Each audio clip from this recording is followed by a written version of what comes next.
Good evening, everyone. I'd like to welcome you to the regular meeting of the Beacon Board of Education. Please rise for the Pledge of Allegiance. I pledge allegiance to the flag of the United States of America and to the republic for which it stands, one nation, under God, indivisible, with liberty and justice for all. Roll call, please. Mrs. Antelek Everett. Here. Mrs. Gadsden. Here. Mrs. Galbo. Here. Mr. Garnott. Here. Mr. Munoz. Excused. Ms. Patchen. Here. Mr. White. Here. Mr. Zoff. Excused. Mrs. Thompson. I'm here. Dr. Walkley, will you review the fire exits? The fire exits are directly behind the audience and in front of us. May I have a motion for executive session? Motion to adjourn to executive session to review the employment history of a particular individual, and the board will return as soon as possible. Second. Comments or questions? All those in favor? Aye. Opposed? Motion carried. The board will return as quickly as possible. Good evening, everyone. We'll begin the workshop now. We'll start with a brief presentation on our policy committee meeting by Chair of the Policy Committee, Christine Galbo.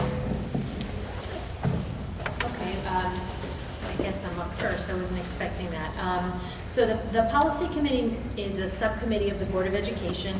There are 3 members, Mrs. Patchen, Mrs. Gadsden, myself, Mrs. Galbo, as well as Mrs. Thompson, who is a member of all the board committees as the board president. This particular school year, and part of last year, we've been meeting a little more regularly than we had in the past. We have a very large policy book, and we have many policies that need to be updated. Some of the changes we're making are based on changes in state law, federal law, and some of the changes we're making are based on specific situations or feelings that our Board of Education has about policies and feedback from the community. So our last meeting was on August 17th, and we met to talk about 2 particular policies, one of which was the Board of Education agenda for our meetings. The other one was our policy on public comment, which is the time in the meeting where people in the community can come up and speak about different items. So, sorry, it feels like there's some feedback. So during the section where we spoke about our meeting agenda, we had actually done this policy earlier this year. We decided to revisit it after feedback from some members of the community who felt that it was difficult to come to the meetings and see the workshop and then wait for the executive session and then have to come back for the general piece of the board meeting. Upon reviewing our policy, we found that the policy didn't designate the order in which we had to run our meeting, that we could run our meeting in any order that we felt would be appropriate. So the board at this point decided to pilot the format we're using tonight, which is to start at 7 to have our first executive session, and then to return and run through the workshop and the regular meeting with no breaks for any executive session. So this is a pilot, we're trying it out, and we'll look forward to hearing feedback from members of the board and from members of the community if this format is something that we as a community feel is beneficial to the way our meetings run. We wouldn't need to change the policy, and we did designate 7:45 as the start time, although there may be evenings that we finish a little before 7:45, and there may be times that we go closer to 8 o'clock. So just be aware if you're here and you're interested in listening, you know, a guideline might be to come around 7:35 so that you won't miss something if we do start a little early. The other section of our policy that we talked about was our policy on public comment. It's a policy we also reviewed not too long ago, but we wanted to take another look at it as it was linked to our agenda. And we didn't really come to a consensus at that meeting. We had some things we wanted to think about. A point of discussion that we spent a lot of time on was whether or not it was something that should be part of our policy if members of the public are interested in speaking about particular students and particular teachers. So part of the policy does state that if particular question is asked about an individual student or an individual teacher, that the board would not respond to that, and that there's another forum to discuss individual issues regarding students and teachers. So initially, we said, well, let's just not talk about students and teachers. And then the idea came up, well, many people come and have positive things to say and want to ask general questions and talk about things going on in the district, make announcements. And so we said, well, that's another good point. So we wanted a little more time to think about that, and we will be bringing that policy back again at our next meeting. The last thing we talked about was our consent agenda, which is the format you see where we have a bunch of items that we vote on all in one fell swoop. So a little while back we changed and we allowed for individual board members to remove an item from that consent agenda if they had particular questions about that item that might impact how they voted on that item, or if they felt they needed more information, etc. So we did talk about that policy, and part of the problem we found in our policy was that not every item was numbered on the agenda. So if someone wanted to pull one particular piece, they needed to pull a whole section, and sometimes that wasn't always conducive to the running of the district. So we've asked moving forward, and you'll see that on tonight's agenda, that every single item in the agenda is individually numbered. So if a board member would like to remove one item, they can do so and not have to impact a whole section of the agenda. So that's something else that you'll see. Although it wasn't a policy change, it's just something that the board had asked to try out, and I think it's something that will work well in the format that we're using. Based on some questions that I had heard in the community, we're now going to be putting the names of the policies we'll be reviewing on the website when we list the dates of the policy committee meetings.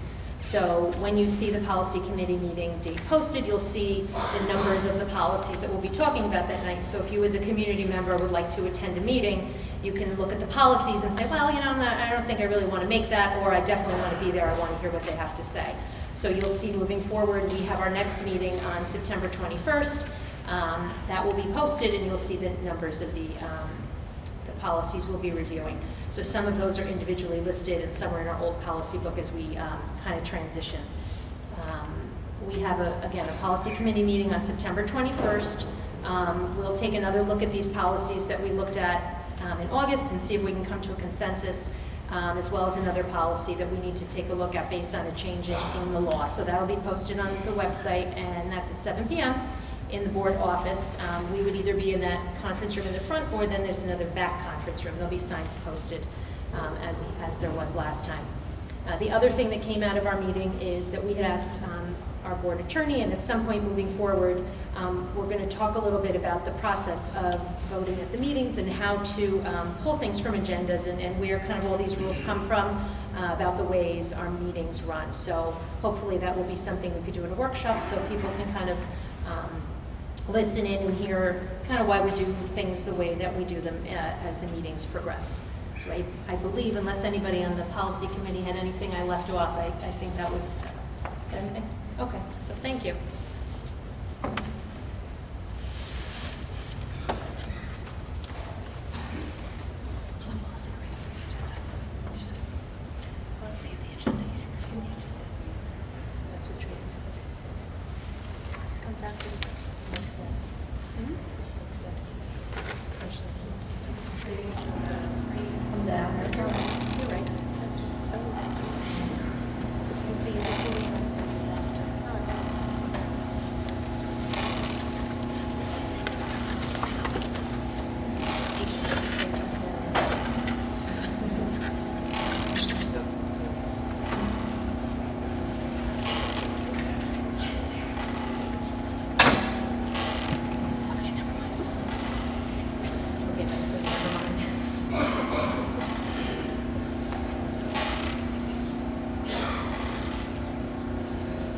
So tonight, what I'm going to do is take a number of different topics that have been,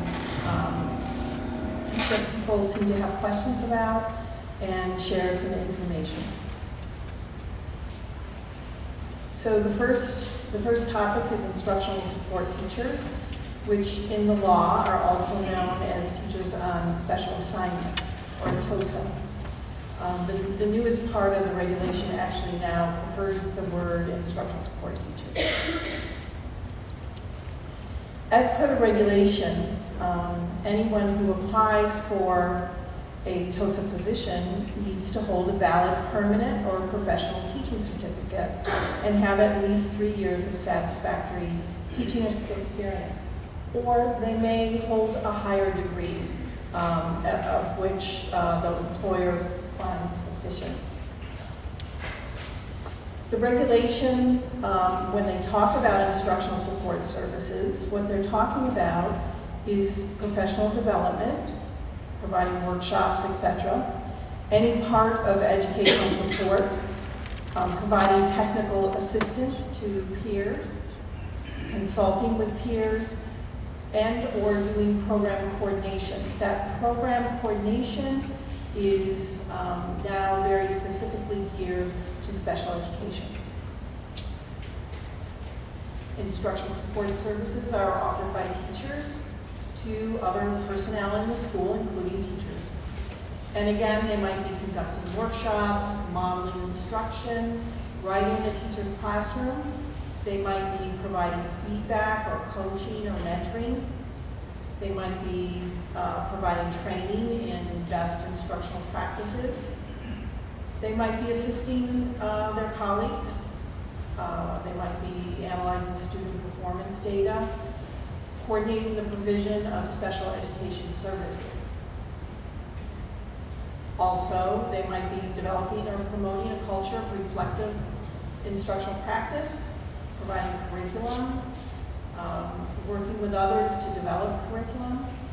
They might be providing information that they've researched. They might be providing support on technology tools.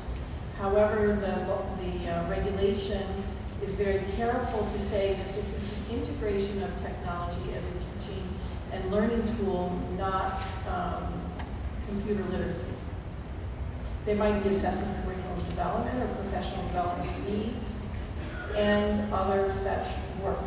There's a very wide latitude that the state provides for districts to design these instructional support positions. And in addition to that, there may be other duties assigned at the discretion of the district in which they work. Why do we need instructional support? Instructional support is an interesting position because you may be, as an instructional support teacher, you may be working with a peer, a teacher, an administrator, or you may be asked to come into a classroom and work with a teacher on a student who is struggling. In education, as you know, we have lots and lots of regulations about how we provide support to students. And as there is some red tape there, sometimes students struggle and they have to wait for assistance. An instructional support teacher can be there the next day if needed to work with a teacher. It's a collaborative process to find ways to best meet the needs of all of the students in the classroom, and really it's a great on-the-job kind of support that's being provided both for teachers and students who need it. And kind of the thought behind instructional support is if we knew how to address the challenges students have, we would have done so. And what this model finds is that working in a collaborative model, a professional learning community, a collective brain trust with peers, seems to be able to bring out the best in all of us. And it's about developing the science and craft of teaching and learning, and it helps all students to reach their potentials and their dreams. In Beacon, we have a job description that is written very much to the alignment of the regulations that you just saw. Jobs are posted internally. In each posting so far, there's only been one person who has applied. And members are monitored through journals or meetings and assignments. As assignments are given, how and when those assignments are completed. In 2014-15, there was a total of 5 people working in instructional support or teachers on special assignment. There were 3 full-time people. 2 began at the beginning of the year. They were full-time. They are in elementary schools, and a lot of their work has to do with helping teachers implement the Common Core or that integration of technology or integration of literacy. A 3rd full-time person was hired in February, and was housed at the high school. Earlier in the year, there were 2 TOSAs who were serving as 0.6 FTE, and that was the equivalent of 2 hours and 15 minutes per day. And both of those people were appointed in October, and they were also housed at the high school. So therefore, there was a total of 4.2 FTE last year, this year that just passed.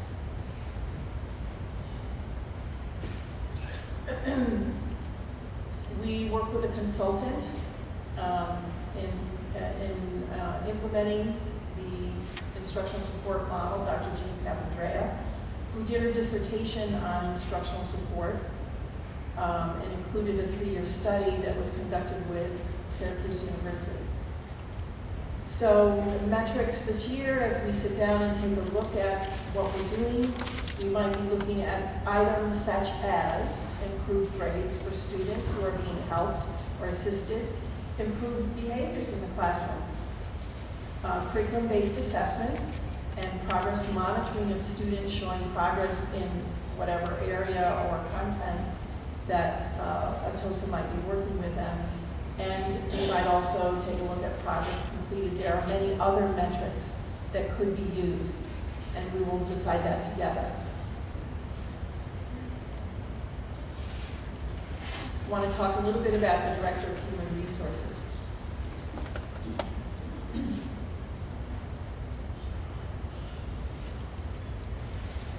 I want to clear up some confusion. Whoever is hired in this position will have the appropriate certification, and that will be through educational law. We have about 600 employees, and about 93% of our employees are tied to direct or indirect support to our students. This HR position has been recommended over a number of years by a number of different auditors. And one of the major duties of this person is to ensure that we locate, hire, and support the staff, that 93% that are helping to educate our students. The position has been budgeted in the past, and it was created, and we are currently in a search to fill that position. Anne-Marie, if you could please talk a little bit about where we are right now in that search. Okay. We had a total of 37 people apply through the OWASP, which is the online system through Putnam Northern and Westchester BOCES. So of the 37 people, we had resumes that 14 of them were not certified at all, and that 12 had no related experience in the area, so that totaled 26 people. So of the pool of remaining viable candidates, which is 11, we're currently vetting 7 candidates, so we're still in the process of going through that. Thank you. Arts and education. Over the last several years, there was a collaborative approach between the BTA president and the arts and education in various formats. This was part of the BTA outreach, and that work was provided gratis. Last year, the Arts and Education Program offered $5,000 to the district to create a stipend, which was very generous. If it had been negotiated as would be contractually required, it would have been the biggest stipend in the BTA contract. Originally, as we were thinking about in October, the first TOSA positions, we originally thought that it could be part of the teacher on special assignment because there is that program coordination. But as I mentioned earlier, the more we looked into that program coordination, it really was not as liberal as we thought from the state, and that program coordination is really around special education. So at that time, the BTA president offered to continue the BTA outreach for gratis for the school year.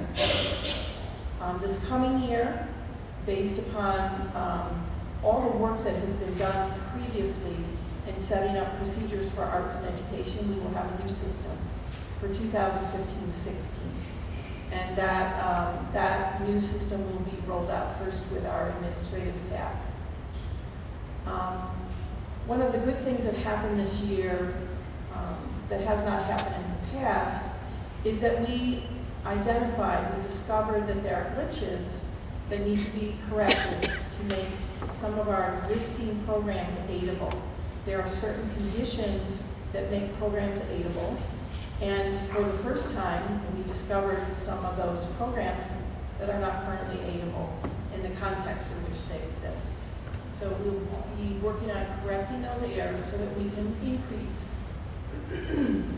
the arts and education quotient and what goes in it. There's been a request to meet with myself, the superintendent. A group of parents requested a meeting with 10 parents, one parent spokesperson, and the superintendent. It came in a letter and an email, and the concerns from the parents primarily regarding the large number of teacher transfers and to offer suggestions for improving the relationship between parents and the administration in the Beacon City School District. Oops, let me go back.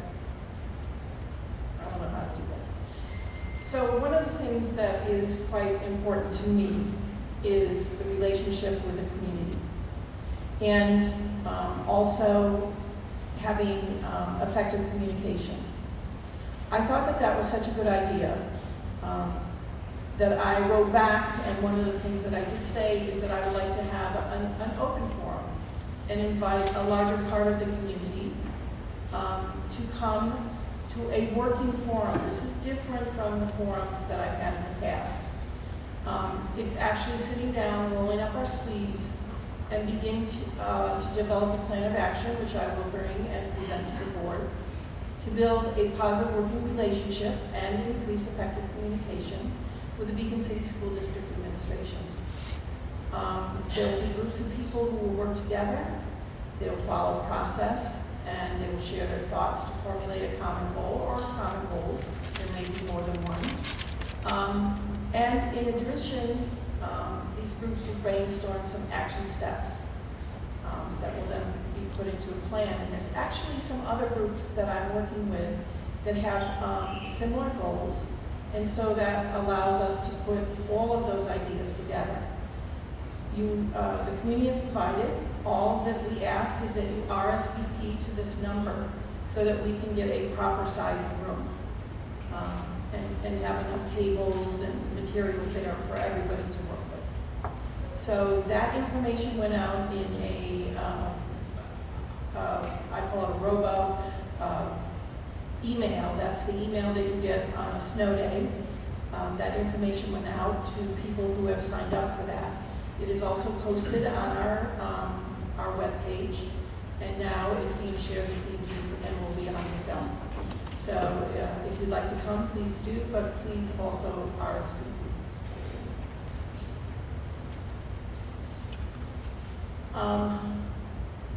And actually, this probably should have been first. Here's exactly what I already said. Okay. I also have an open invitation if individuals have issues and they would like to discuss them with me. I would encourage people to please call my office and set up an appointment to do so. Transfers.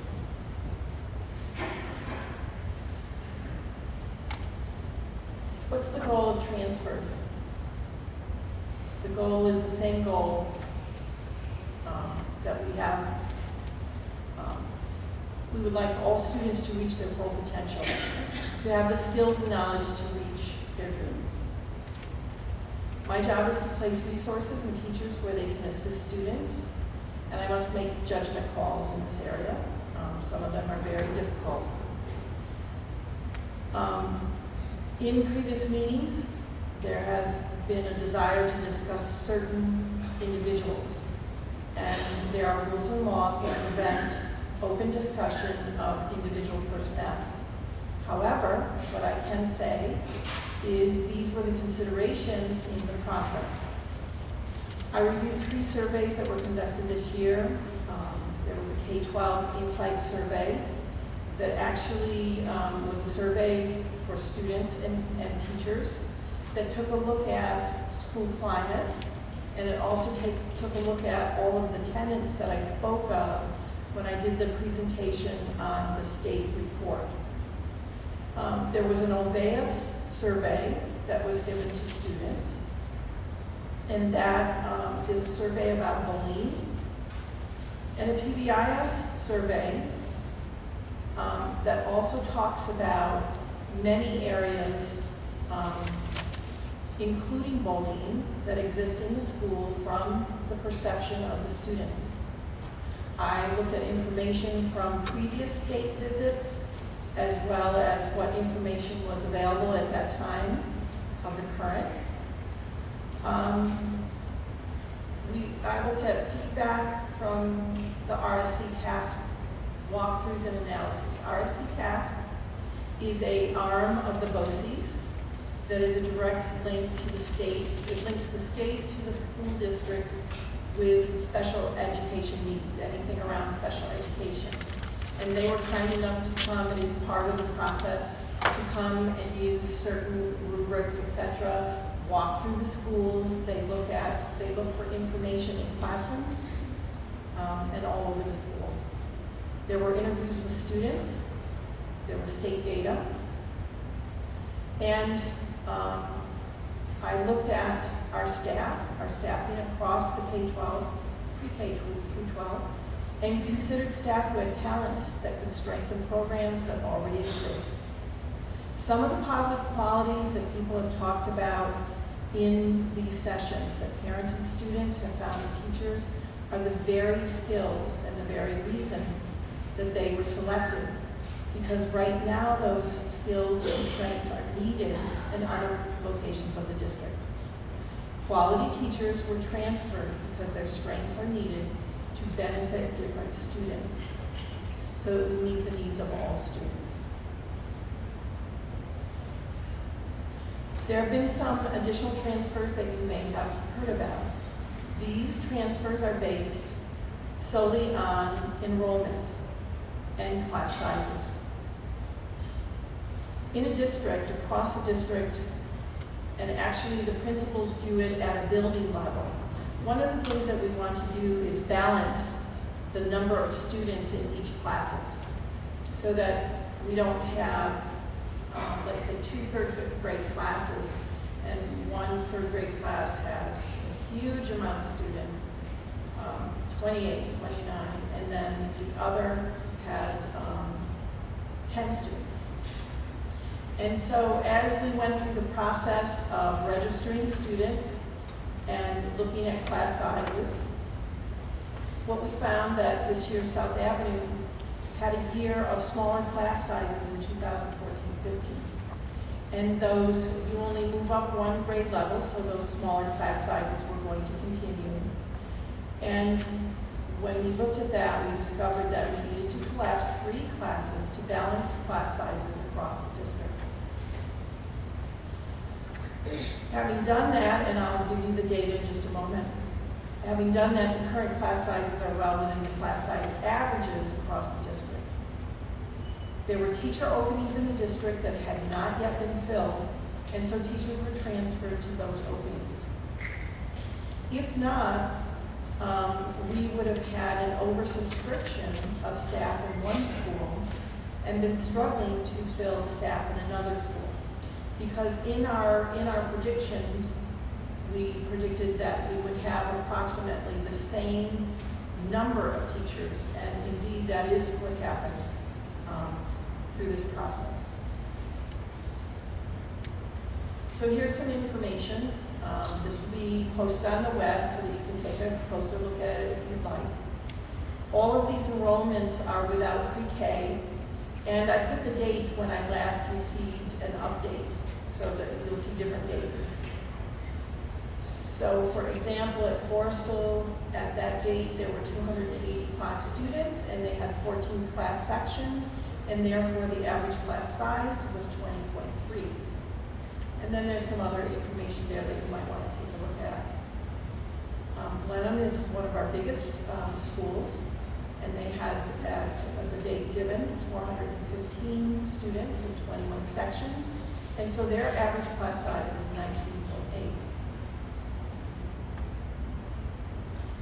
19.8. At South Avenue, 346 and 16 sections. The average class size comes out to be 21.6. And Sargent, our average class size is 22.7.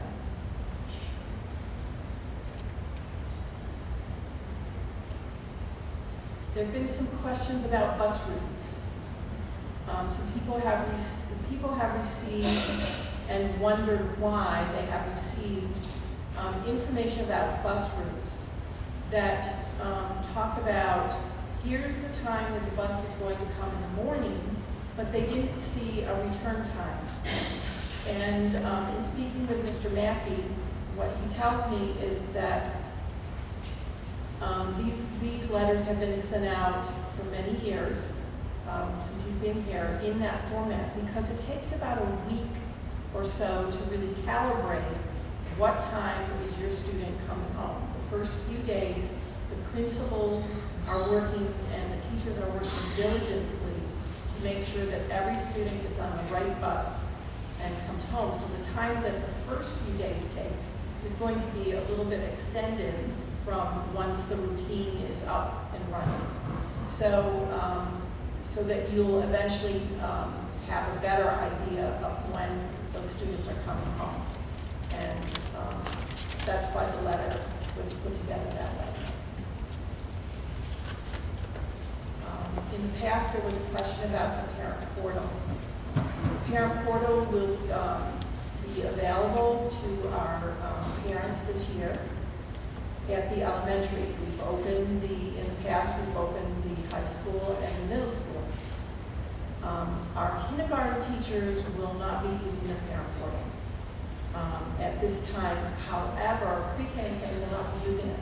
However, pre-K and K teachers still have the responsibility to input information, grades, because they are not exempt from giving grades to the state.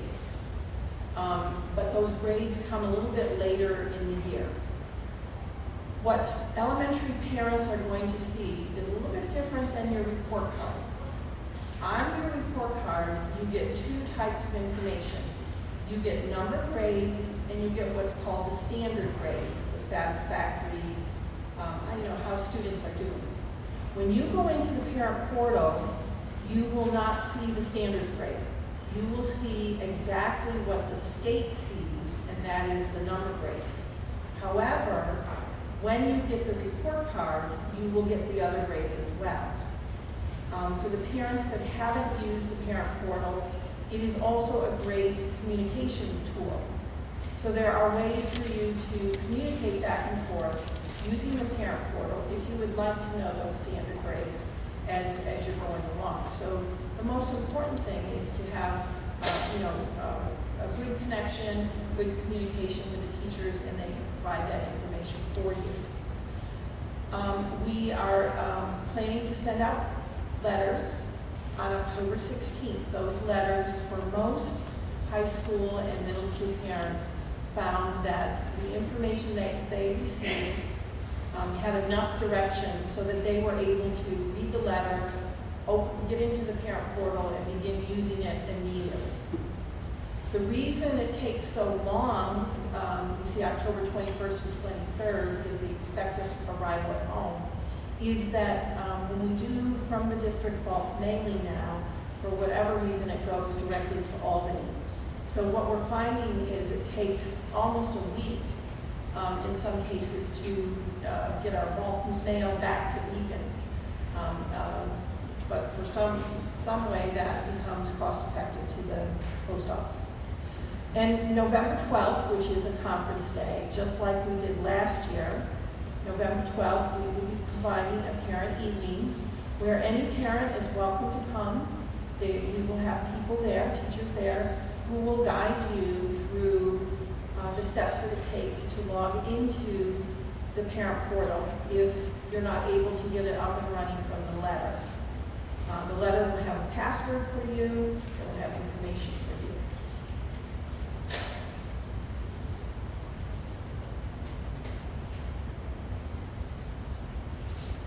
And I'm just going to share this picture now because my report this evening is very short. I'm going to thank Mr. Archer for this picture that he shared with us, and it's something very exciting that's going on at Sargent School this year.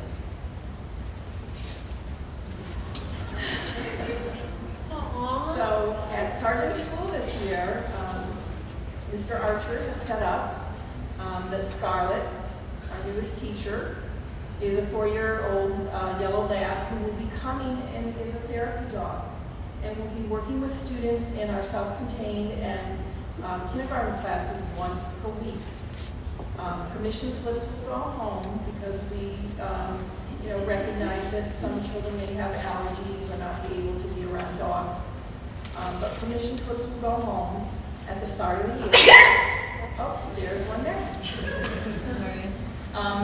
And 4 students at a time will come and pet and read to Scarlett in 20-minute blocks on Thursday from 9:30 to 10:30. So thank you, Mr. Archer, for sharing that information.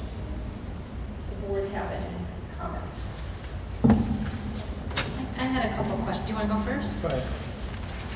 First of all, I just wanted to say thank you. There was a lot of information, and I appreciated hearing all of it. So just to clarify with regard to the teacher on special assignment, now it's called instructional support position. So I know you said that in 2014, 2015, there were 4.2 in this position, but was 2014-15 the first year that there were teachers on special assignment in Beacon? No, we Okay. have had, I believe that Beacon has had 2 TOSAs, it may be 4 or 3 years. I wasn't here when they began, so it's 3 or 4 years. So then the 4.2 from 2014-2015, the addition that was being asked for 15-16 was an additional 1.8 That's to make it correct. 6.0 total. That's correct. So we're not adding 6, we're just adding 1.8 to what already existed, which was 4.2. That's correct. My next question just had to do, it was more of a comment. The form you're talking about, the format reminds me a little bit of the dropout form. Is that the format you're talking about, where the people come as a group and then there were kind of like breakout? Yes, it'll be somewhat like that, although we'll start writing groups, people come to tables, and the whole idea is, again, it's another example of working together, collaboration, hearing what other people have to say, gathering lots of ideas from a wide section of the community. And then 2 more questions. One has to do with the bus route. So if a parent got a letter about the pickup location, would they assume that the drop-off location would be the same? Although they might not know the time, the It location. depends on the parent requests. Some parents have very special requests. They may say for 3 days, we want to drop off here, and the other 2 days there. So some parents have very specialized. But if it is from a home and it's going to be a standard pickup, then yes. But that's all based upon the parent request. But in general, if you got a letter that said you had no special requests, whatever your pickup spot would be the same drop-off spot. Yes. The time is just what's not known at this point. That's right. I think that was it. Thank you. To piggyback on the TOSAs, how many teachers did the TOSAs work with last year? Okay. Well, that's a good question because at the time when TOSAs came together, and remember they weren't starting all at the same time, we didn't think about how to count teachers. For example, let's say I'm working with Mary Smith, and throughout the year, at different times throughout the year, I go in Mary Smith's classroom 5 times. So is that 5 times or is that once? Because it's one teacher visited 5 times. So this year we'll be very clear on how we count working with teachers. Some of the TOSAs actually worked with full faculty in their schools. And other TOSAs gave presentations. There was, in some schools, there was some high exposure, but we were not clear on how to count them, and we will make sure that we are clear this year. Did you receive feedback from the teachers about the work they did with the TOSAs? And Well, as what we found is that instructional support, when you first bring it into a district, and this is based upon work that I've completed with many other districts, and a study that I participated in over a 5-year period. When you first begin with instructional support, there needs to be a lot of information about what's going on here. This is something different, it's something new. What are they supposed to do? How do they come into the classroom, etc. And as stated, we had sort of this staggered start throughout the year, so it wasn't like everybody was together and we could begin together.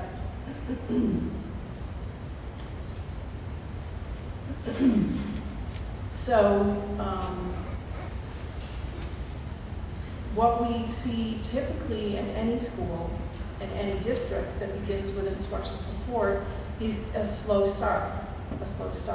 So just getting people to know what's available, know what they can do, and opening classroom doors, and welcoming colleagues in is a major step for the first year of the program.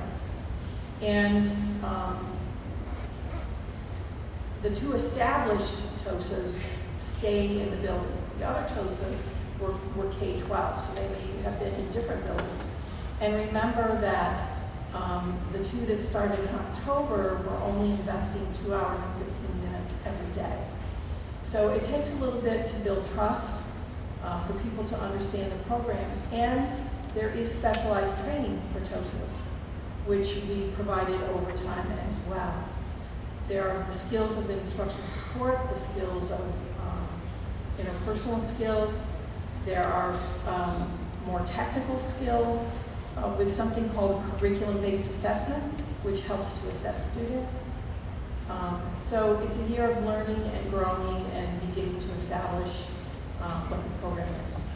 so based on that, what were the procedures, or what are the procedures going forth developed for a teacher to work with a TOSA? Can they recommend it? Like, could they request it, or does the administrator sign it, or how do they reach out and know that they can work? One of the first things that's going to happen this year, starting on Conference Day, is that the TOSAs will be putting together brochures. And those brochures will have very specific information. The curriculum-based assessment piece of the TOSA position really, in terms of training, did not happen until almost the end of the year. So it wasn't like there was a full menu for the new TOSA starting last year, day 1 step in. So at the very beginning of this year, we will be developing brochures that they can share with faculties, etc. The other 2 that are established in the 2 schools, they're very routine and people understand how to access them. Are other districts using TOSAs in this capacity as well, that you know of?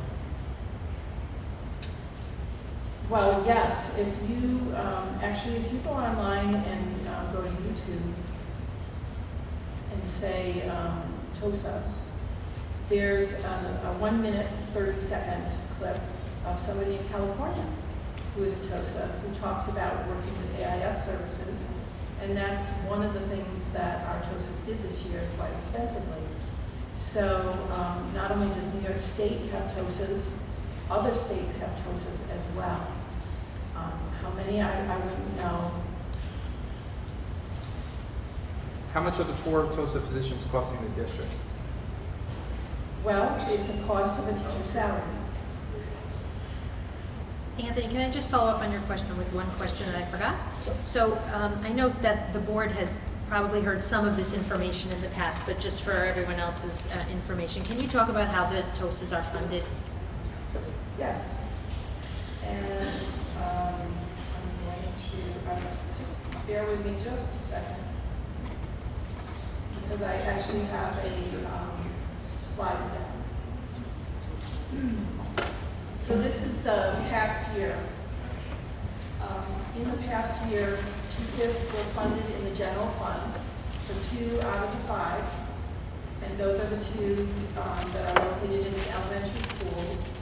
And the new TOSAs that came on board last year were funded by Title I, Title II, and I did leave off another grant that we did use for partial funding, and that was funding through the STYLE grant, which came from the Duchess BOCES in collaboration with the Duchess BOCES. I have also heard that people have asked, well, why don't we use the title funding for something else? Well, there are very strict guidelines in title grants for what they can fund. And in addition to that, we do need a wider range of supports that are available for teachers and students in this district. We are very limited in the services that we can offer. So this, again, as I said, provides an easier to reach, more immediate service to teachers and students. And those services can be diagnostic for students through curriculum-based assessment. It could be guided practice in the classroom with the teacher, or just really instructional support with the legs on continuous improvement. As we think about our students and where we need to improve in our state, in our performance, our student performance, there are 2 areas that are of a high need in this district, and that is our ESL students and our students with disabilities.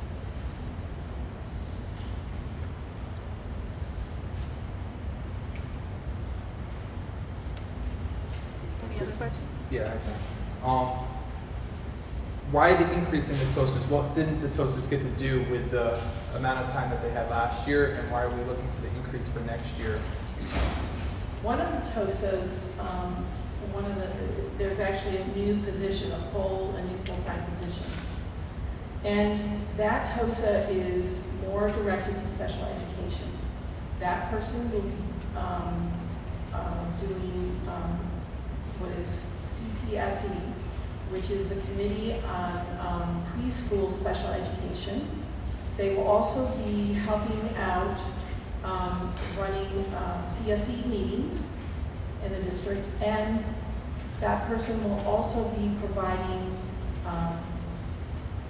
instructional support more specifically to our students with disabilities, or students with struggling students who are beyond just starting to struggle in the general education classroom. In addition to that, I think that our data speaks to some of the areas that we need to improve upon and the urgency that we have to improve. And therefore, again, in a district where our support continuum is slim, this is a way to broaden the supports that are available. Each instructional support person this year, other than the 2 that are in the elementary school, will be taking on different areas of expertise, as I just described for you, for the person with special education background. Can you go into what the other responsibilities will be besides the special education, because there were 3 others? Well, one is going to work, ESL, I know you said that. well, Part 154 regulations, making sure that we are implementing what we need to do. As you know, the Part 154 regulations have changed dramatically from last year. That's how we service our English new language students. In addition to that, that person will also be providing curriculum-based assessment for some of our programs that fall under the broad umbrella of AIS. All of them are going to be part of a team, we call it the vision team for AIS, that are working primarily in the middle and high school to provide supports for students. Other TOSAs will be working, one in particular wants to connect with the new NovaNet program and work a little bit more closely with the region's credit recovery students in the NovaNet, and it has a new name, which is escaping me. What is it? Grad Point. In addition to that, another TOSA will be working primarily with the new APPR regulations and all of the education that we need to do with APPR and the 3020D regulations. They are quite complex, and administrators and teachers need to understand more widely what it is and what it means to them, and how we can navigate and build our new APPR that needs to be submitted this year. Can a teacher have a mentor and a TOSA? Can they be working with both if they have? Absolutely. Other areas that TOSAs will be working with are with your teachers. I'm glad you brought that up. And developing relationships. So there's a wide variety of different things. Some of the TOSAs are focusing on curriculum-based assessment, and one in particular wants to develop the math curriculum-based assessment.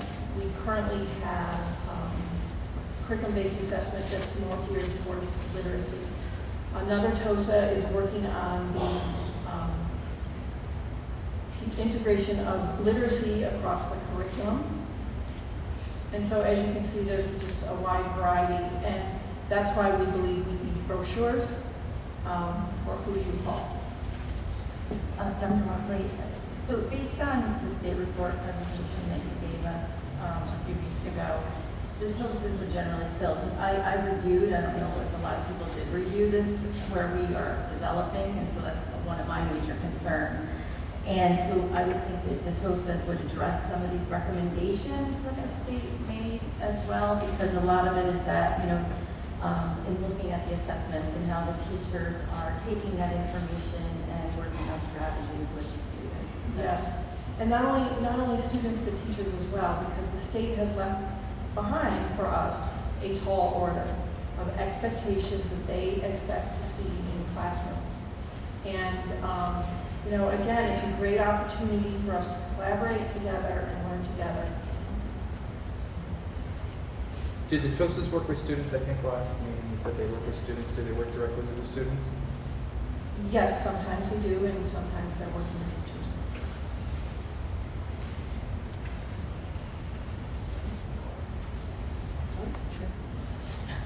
Any further questions?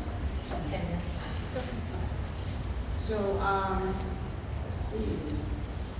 You mentioned the forum that will be held. Is that a one-night session forum, or will we gather information, report back to another meeting? Like, is this going to be something that's ongoing? Will we have resolution at that meeting and then continue? Well, the biggest goal of that evening, number one, is to set some goals, and then number two, to begin action planning. And not knowing how big the group is today, I would love to say that we're going to come together, we're going to get some goals, we're going to set, and we're going to have an action plan. But as you know, sometimes people have more information. They become very interested in discussing certain parts or certain questions, and so planning is always messy in that way. So it may develop into something like the follow-up forums to the dropout. We'll just have to see where it goes.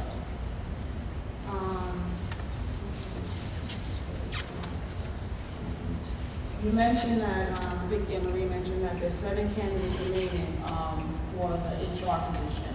And so what I wanted to know is there a committee put together to actually interview those 7 people? And that committee is comprised of, Amber, would you like to talk about the committee? I'm sorry, I couldn't hear what the The question is, could you please talk about the committee that is interviewing the HR position? Currently, we had a committee put together, but we wanted all the stakeholders involved, so we were going to talk about an administrator, mostly central office, a clerical person that's going to work in that department. Am I forgetting? I think that's pretty much it. It's a smaller committee that we're doing. Mrs. Hill? Right, the central office administration. my next question is, the position salary for the HR, is it, when you look at other districts in our area, because that was another major concern.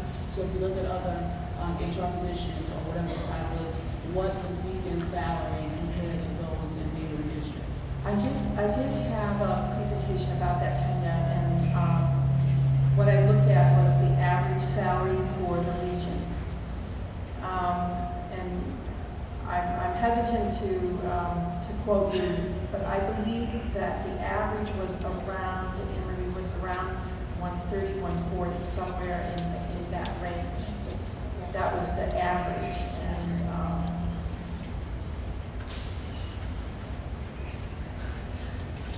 Yeah, on to the next question, but I'll hold.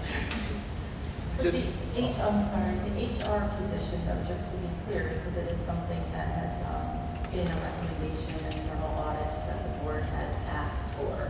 We asked for the audits of that department, is that it would help us in finding even more diverse candidates for the district. Because at this time, Kellogg is kind of split between curriculum and trying to run an HR department. But that's also what would be the person's, role is to provide some more diverse candidates, open the scope of. And, we would love to find a candidate who has lots of experience, who could walk in and help us, because we're working very hard. We have put in long hours. Kelly has been fantastic, and I think that you all know that we received her board agenda at 11:30 Friday night. So any help that we could have would be really, really appreciated. You mentioned about additional transfers that happened after the original 27 to balance out class size ratios to make it more balanced throughout the district.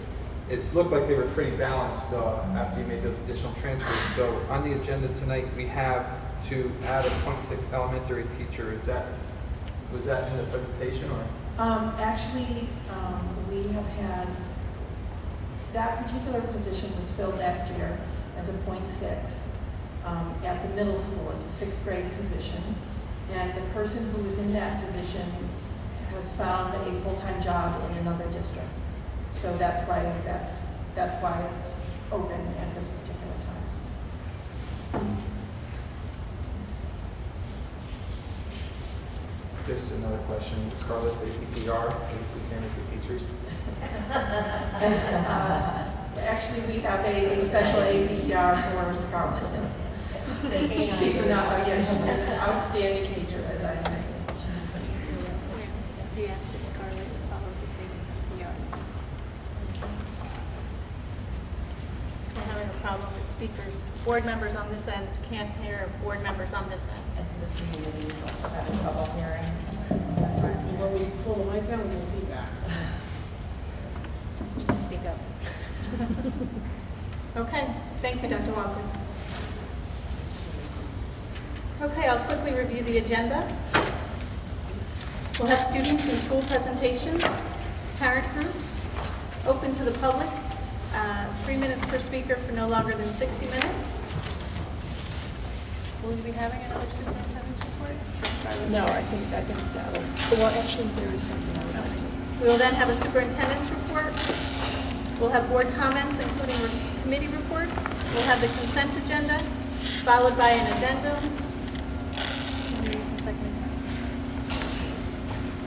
After which we'll adjourn the meeting. There are many corrections to tonight's agenda that I'd like to point out. On the non-instructional personnel, item A6, resignations, it should read that Ms. Neary was a substitute food service helper. On item C12, appointments, Ms. Salazar had been omitted and is now added to the agenda. On the instructional personnel for August 31st, item B1, create position. We have scratched that position. It will not be added tonight. In the probationary appointments, item H1, that teacher is being hired at a step 9, not a step 3. In addition, as a step 9, her salary is $69,064. You'll notice on the agenda that there's additional language on both H1 and H2 on the probationary appointments. That is due to the new tenure requirements. They are now 4 years rather than 3. Item K3, Ms. Hartnett, that position has, that employee has declined the position, so we're scratching that from the agenda. And item K, 1 through 7 minus 3, they now have certifications added to the resolutions. When the agenda first went out, that information was not clear. It has now been verified. Item 10.05, approve instructional list. Item D and item E, they also have the new resolution language for probationary appointments regarding the tenure period. Item 10.10, donations. We have a second donation added.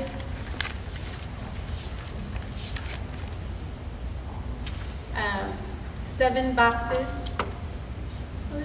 boxes of pre-K and K backpacks filled with supplies from Christine Williams, Chairperson, Backpack Supplies and More, formerly Christmas in August. Thank you. And lastly, we have the addendum, item 11. Oh, and there were two things on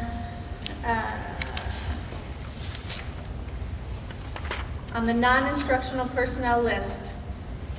I have it right here, I wrote it. Letter C, number 10 and number 11. It currently says that they are going to be paid $172.49 an hour. However, that is per day.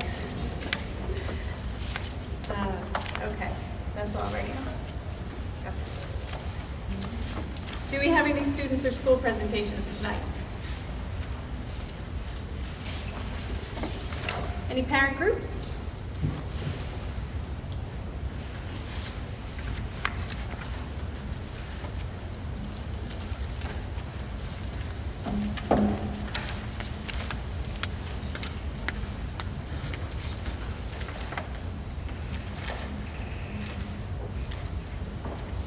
My name is Meredith Hewer.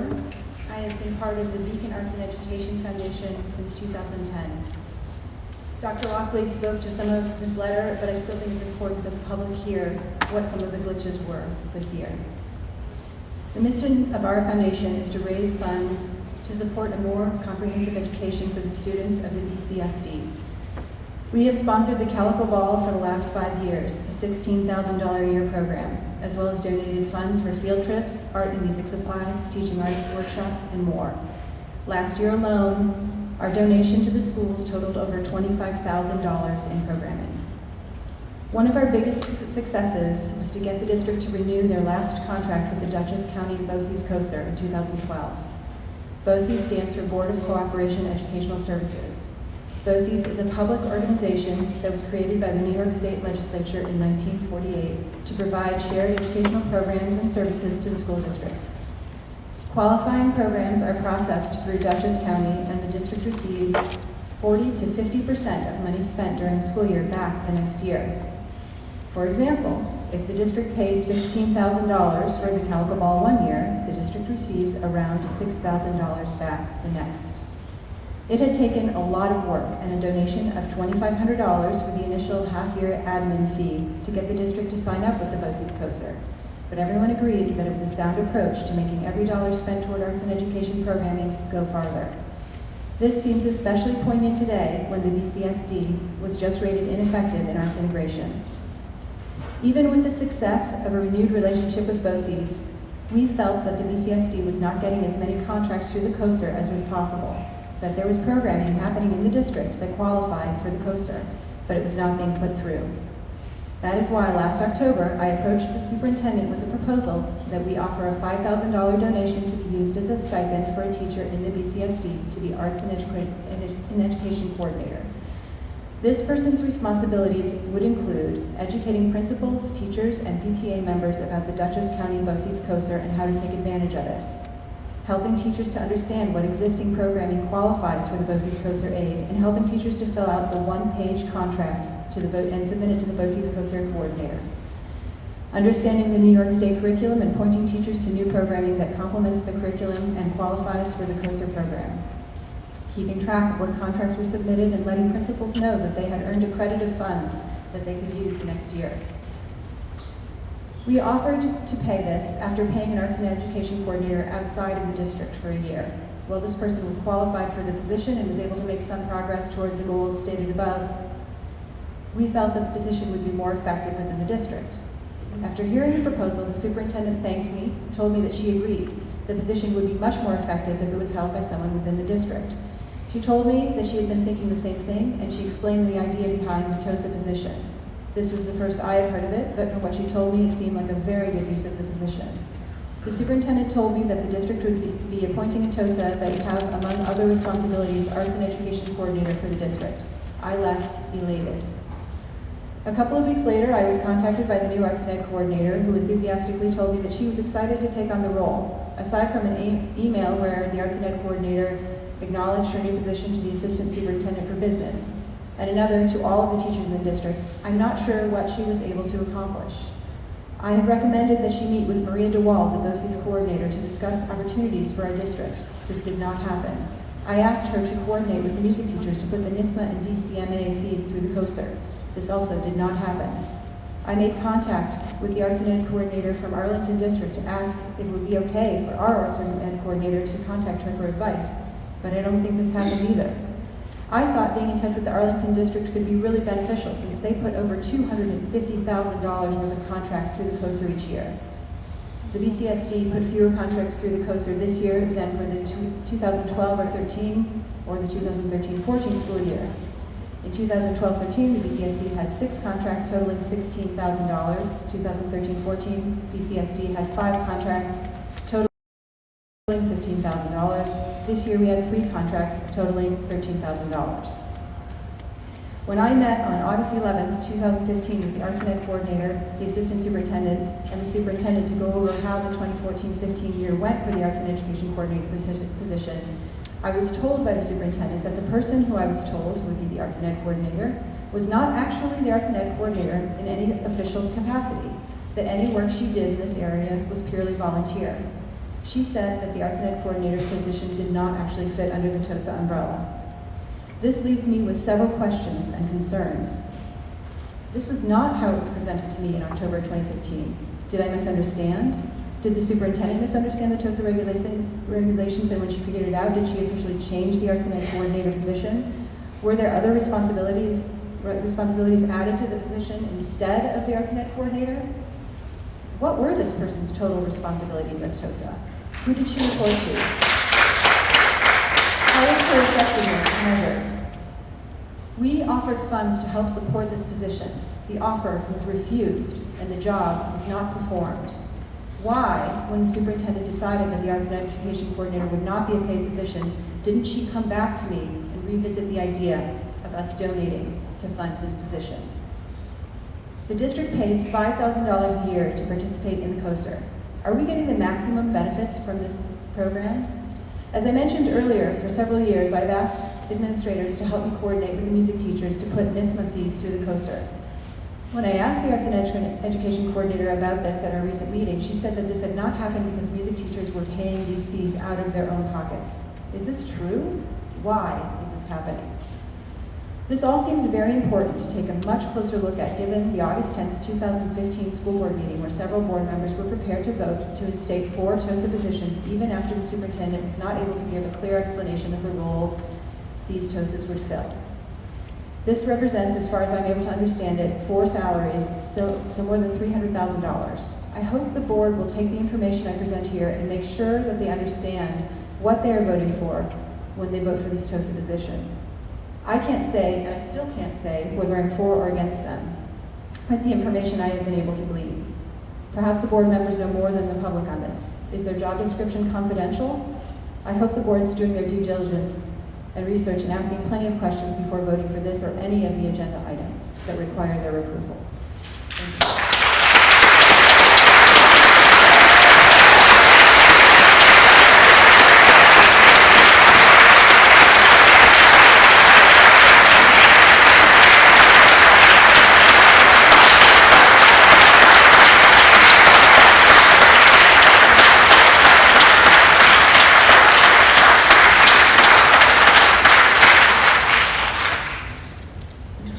Before we begin, open to the public, Ms. Gadsden, could you please read?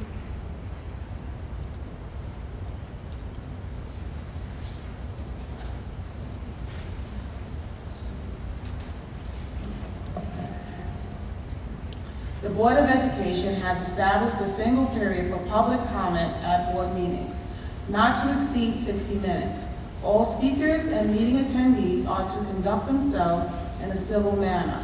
Obscene language, libellous statements, threats of violence, statements advocating racial, religious, or other forms of prejudice, as well as disruptive conduct, including calling out, will not be tolerated.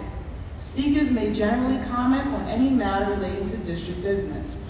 The president and/or the superintendent may respond to comments when all speakers have finished. There shall be no further public comments or dialogue regarding responses provided by the president and/or the superintendent. The rules are applicable to such public comment as set forth in Board Policy 1230, a copy of which is available in the sign-up book at the front of this room and on the district's website. Thank you. Okay. Michael Mark? Hi. My name is Michal Mark. I'm a parent and a taxpayer. Melissa, we can hear you. Could you please speak up? We can't hear you. Okay, my name is Michal Mark. I'm a I parent apologize. and a taxpayer. Can you hear me now? Yes. Thank you. I had 2 questions. One was about, at the last meeting, Mrs. Kellogg presented the DCAP and SCP. These plans are also available on the website. The plans state that they have been developed in consultation with parents, school staff, and others. But the list of stakeholders does not include any parents. Were any parents involved in the development of the plans? Furthermore, in reviewing the plans, they are often quite general, whereas the guidelines call for very specific action items.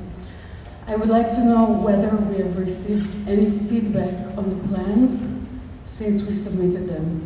I also have a list of very specific comments that I will pass on. It's too long to talk about now. My second comment is about the board policy and procedures. Recently, it has become clear that the board sometimes is not sure how certain procedures should work. For example, who is allowed to address the public at the board meeting and how to remove items from the consent agenda. Mrs. Galba also referred to this. And it was suggested at the policy committee meeting that the attorney have a session to go over the rules. Again, Mrs. Galba referred to this. It's just that it was further then raised the question whether this session where the attorney will explain the rules should be open to the public, and the attorney stated that the board can decide if this session will be open to the public or not. So I would like to request that this session, if and when it happens, be open to the public.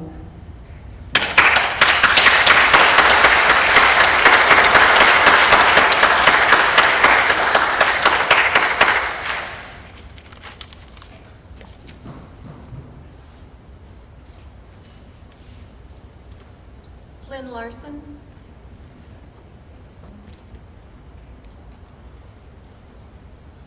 I'm Flynn Larson. I'm a parent of a South Avenue student. I wanted to find out about the status of the district mission and vision statement. I asked about this, I guess it was in the winter when the dropout forum meeting happened in the library, and I was told that it was underway and it was a great idea. And I just wanted to follow up and see how that was coming along. It's like, what do we stand for? I mean, I know we all agree we don't want to be on the focus list and all that stuff, but what's going to get us up in the morning? What do we really want for our kids? Is it hands-on learning? Is it what kind of inquiry do we want to provide them? Let's get specific and lay out something that we can all get excited about. Teachers, parents, families, students, to get us really excited about working together. I guess that's it.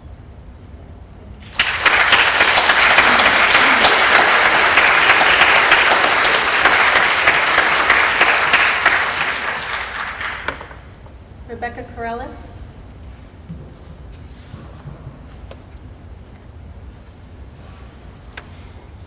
Good evening, everyone. My name is Rebecca Corrales. I'm a taxpayer and a parent.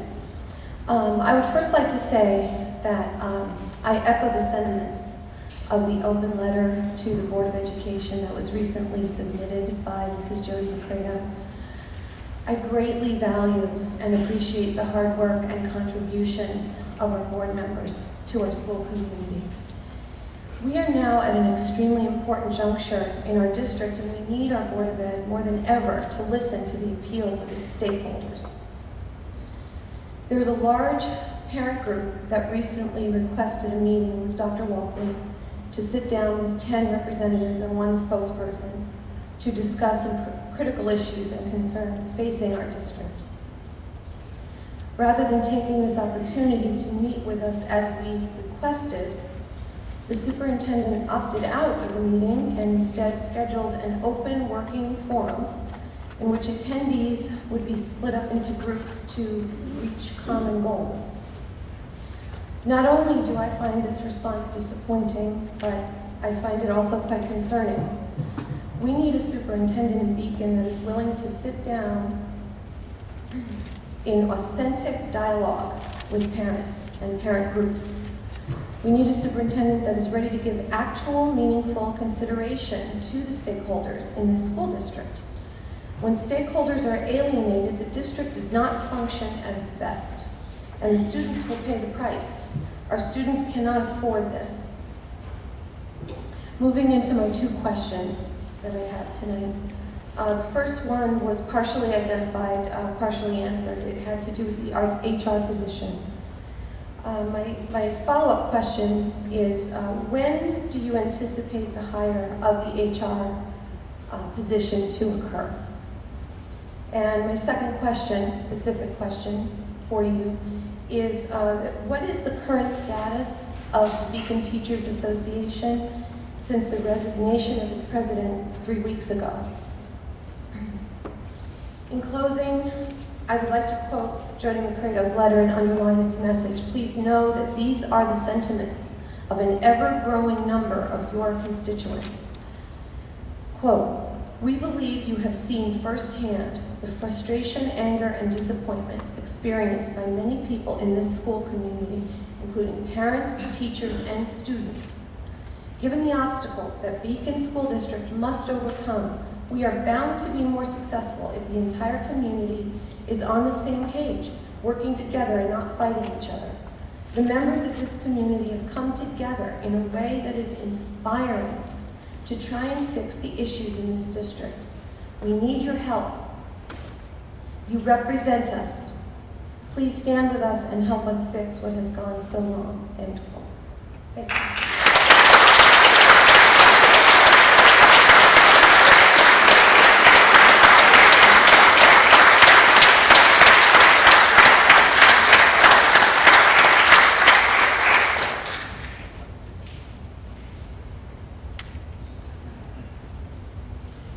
Jillian?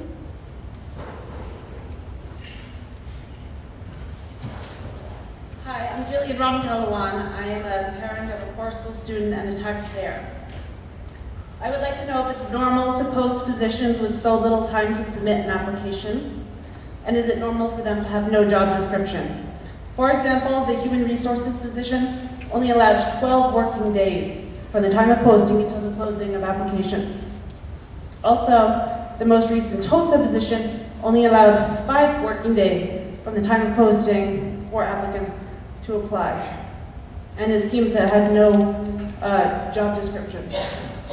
I'd also like to know what professional development is offered to teachers in the schools that are struggling, as opposed to moving those teachers, that are well loved in their current schools. And were any TOSAs assigned to these schools and to these classes?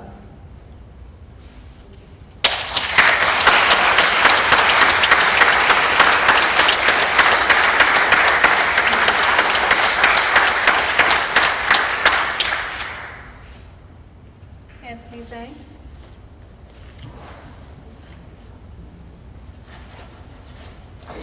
Hello, I'm Anthony Tseng, parent, taxpayer, community leader.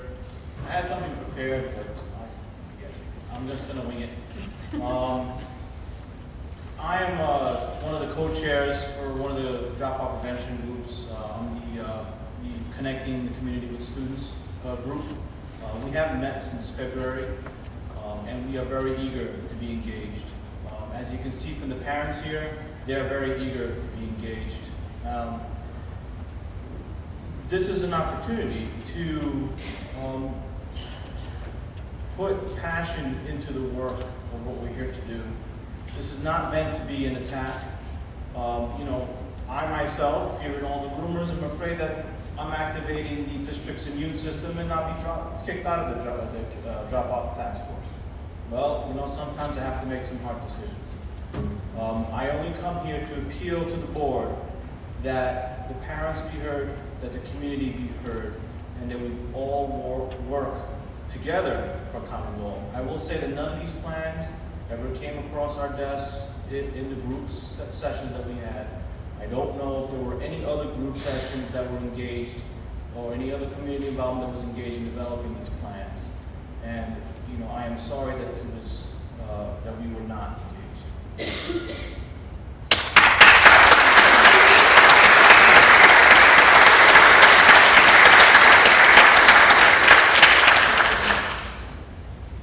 Carla Springer?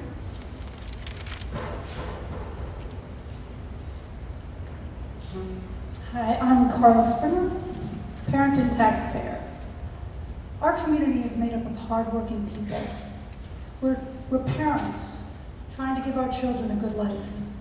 We're senior citizens living off Social Security and retirement accounts that are dwindling. We're business owners and entrepreneurs and musicians and artists, and we all pay Beacon School taxes.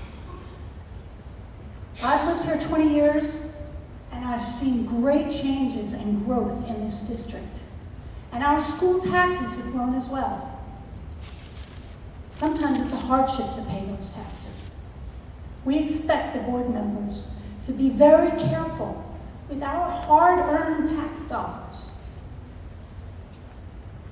We expect that you manage them and make sure none of them are getting wasted or mishandled. We can't afford to hire the wrong people in this district anymore. We can't afford to pay hundreds of thousands of dollars buying out contracts and paying for their health insurance and their life insurance for employees who no longer work for this district. We could be using that money. We could put it back into the school school to further improve the quality of education in this district. My questions are for the superintendent. How many of the 11 candidates that are currently you're looking at for the HR position are currently working in the district? Who is on the hiring committee for the HR position? Has a district employee attended HR seminars in order to qualify to apply for this position? And were those seminars paid for with our tax dollars? And basically, we just really don't want nepotism to play a part in the hiring of any position in this district.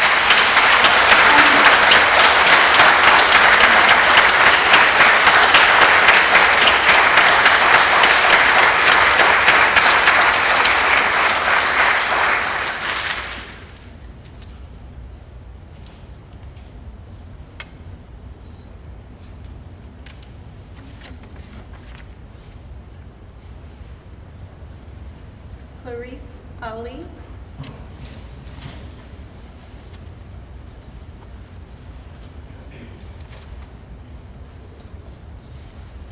Hi, Clarice Ali, parent, taxpayer. As a former teacher, a current parent in the district, and someone who is committed to public education, I have been actively involved in the larger Beacon community, as well as at South Avenue School, where 2 out of 3 of my children currently attend.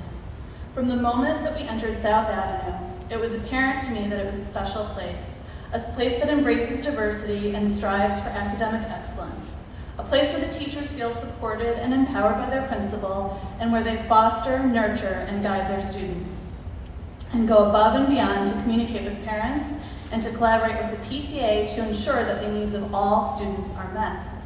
I've heard many similar stories from parents throughout this district about their schools. Parents in Beacon love our schools, and we love the teachers in them. I mention this mostly because it is in stark contrast to what I have witnessed from the Beacon City School District administration. Over the past 2 years, I have attended board meetings as regularly as I can, or I've watched them online. I watched as Dr. Walkley and the former union president defended the disastrous APPR results of the 2012 to 2013 school year by stating that New York State and its measures were to blame for 108 teachers in Beacon receiving a rating of ineffective.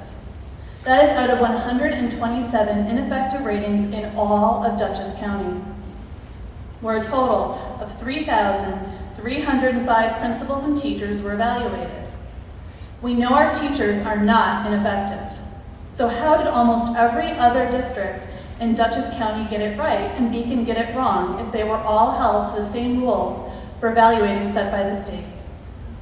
I watched as Dr. Walkley held a test refusal forum where she dismissed parents' concerns while repeating the mantra that despite them, children as young as 8 years old would have to refuse the test themselves. Recently, our governor was quoted as saying that it was the exact opposite. Parents ultimately had the right to refuse. I watched in June, July, and August when parents, teachers, students, and community members came out to the board meetings to ask thoughtful, reasonable, and important questions about the involuntary transfers of 27 teachers in the district, and I watched as those questions repeatedly went unanswered. This is when I stopped watching. Tonight, as you'll see, over there, and other places,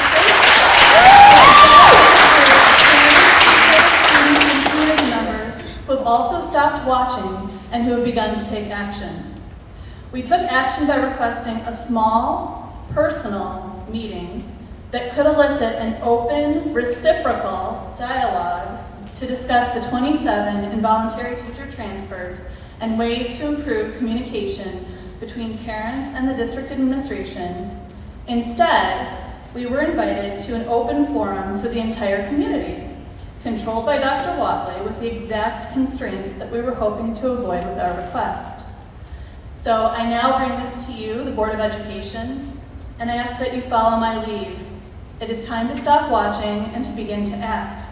Please act on our behalf. Find out for us why we were denied this opportunity for our small meeting, and why the district administration has been making decisions that are not in the best interests of its teachers, students, parents, and community members. Thank you.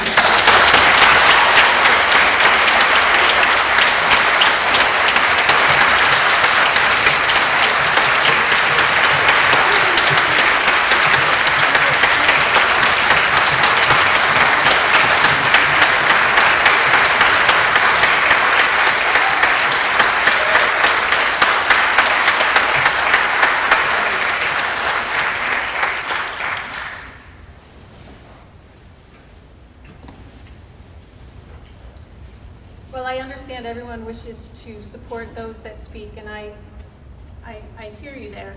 I ask that during their time of speaking that we do not have outbursts. If we can continue on the path of allowing each speaker to have their 3 minutes. If you'd like to clap when they're done, I hear that. But while they're speaking, let's refrain. Deb Davidovitz.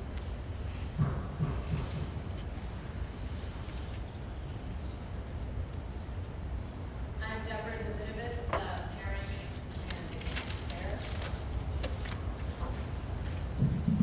I would like to read a brief letter that Superintendent Michael Hines of the Patchogue Medford School District sent this week to his teachers. I was sent this today through Facebook from NYSEG. The purpose of this letter is to let you know that I do not care what your state growth score is. Let me be clear, I do not care. It does not define you. Please know that I understand nobody likes to be reduced to a number. The fact is you are much more than a number, not only to me, but most important to the children and parents you serve. Please keep your head up and your eye on what is most important, your students and your teaching craft. The Patchogue Medford School District fully supports you as an educator, regardless of what this meaningless, invalid, and inhumane score states. Let me know what you need, and it is my sincere hope that we have a great year. With warmest regards. This letter accurately expresses my feelings towards our teachers in the Beacon schools.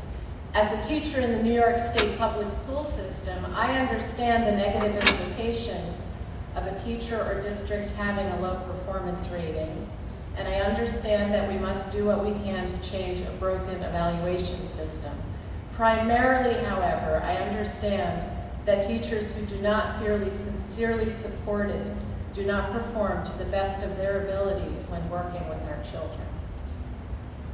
The second issue I would like to address is the roles and responsibilities of the Board of Education, the administration, and the Beacon Teachers Union. Having attended most of the board meetings over the past few months, I have found that I'm oftentimes confused regarding the roles and responsibilities of the board, the administration on both the district and school level, and the teachers union. Our teachers, parents, and other community members deserve to have a clear understanding of the decision-making process in this district. I've heard that in the past a forum has been held that outlines the roles and responsibilities of all parties involved, and I am requesting that another such forum be held in the near future. Thank you.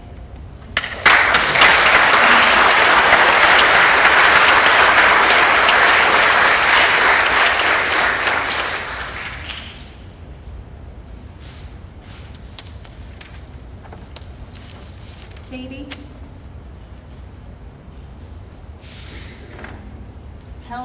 Helmuth Martin? There she is. I'm Katie Helmuth Martin. I'm a new parent of a kindergartner. And my question was kind of addressed earlier by someone else here already, but recently I became aware of with superintendent contracts and when things don't work out, the reimbursements that happen with regards to how a superintendent is no longer in that position anymore. And it was surprising to me to read about those payouts that are made. So I was just wanting to make sure, and it probably is, but I just wanted to make sure that is that in the payments that were made and the reasons why they're being made, are those in an easy to find place online so that we can see what payments are currently going out for all of these superintendents that are no longer working here. So, thank you.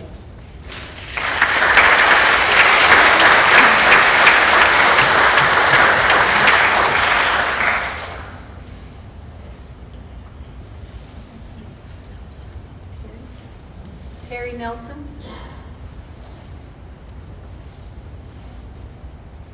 No? Definitely says Nelson, right?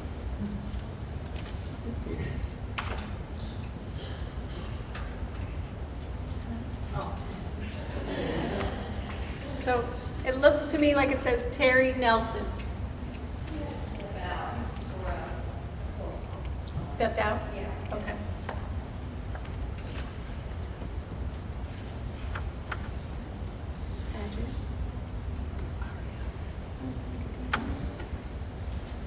Devereaux?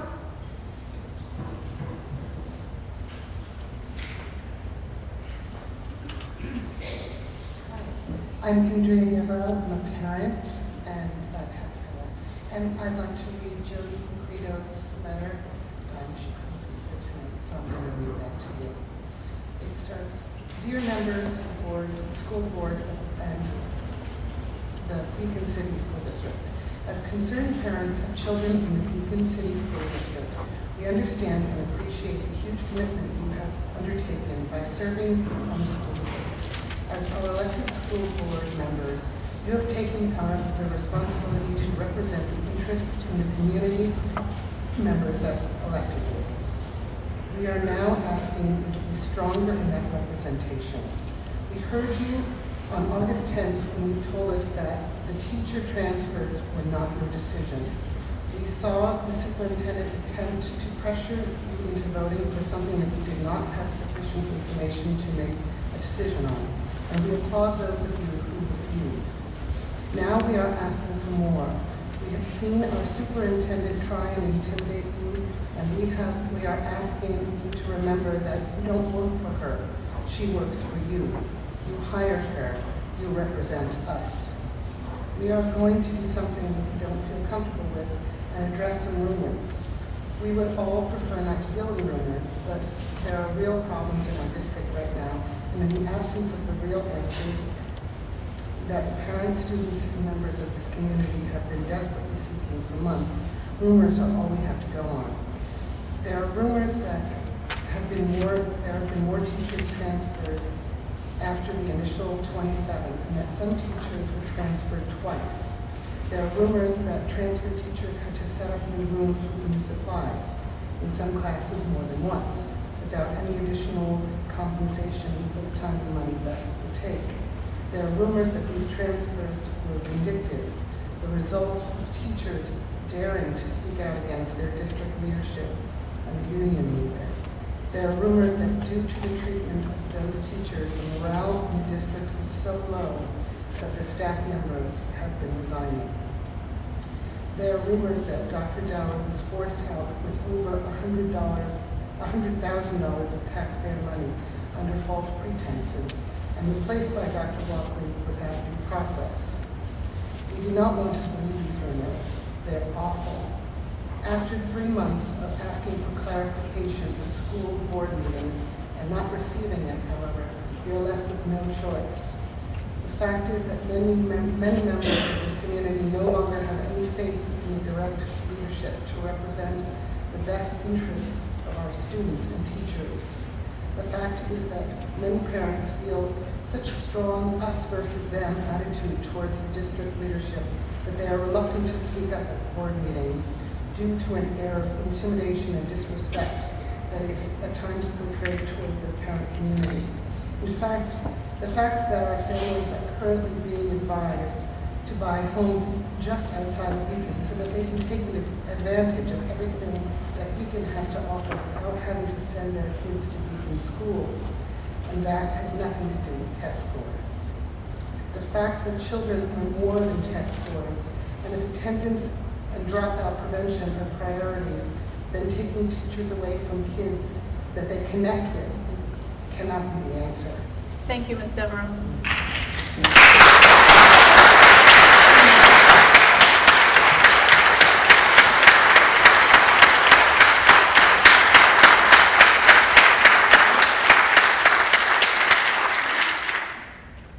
Tom? I was ready before her, I'm sorry. Oh, you had stepped. You're Terry Nelson? Okay. Excuse me, I apologize for being late. I'm Terry Nelson. I'm a parent of a child in the Beacon City School District, and I would love to pick up where she left off. But the fact is, our district seems to be falling apart, and I think we all need to do just a little bit better. We're asking the board to step up We're asking you to stand up with the people that you represent. You do have the power to change what is currently tearing our district apart. We are asking you to take a board vote in executive session and vote down these transfers. Put these teachers back where they belong. Show the community that you're willing to listen and to stand up for what's right. And if not, at least show us all the respect that's telling us why. We know that it's late in the game to reverse this decision, which is a request that we've been making since June. But it's still not too late to stand up and bring this district back together. Parents are angry, teachers are angry, students are angry. And school's about to start again. The members of this community have come together in a way that's inspiring to try to fix the issues in the district. We need your help. You represent us. Please stand with us and help us fix what has gone so horribly wrong. Thank you.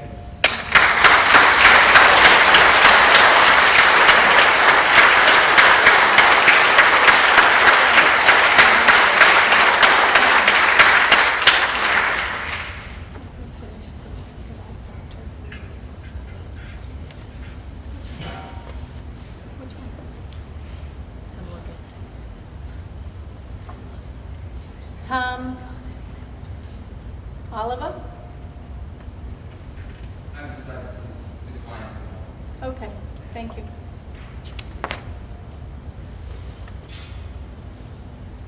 Maureen?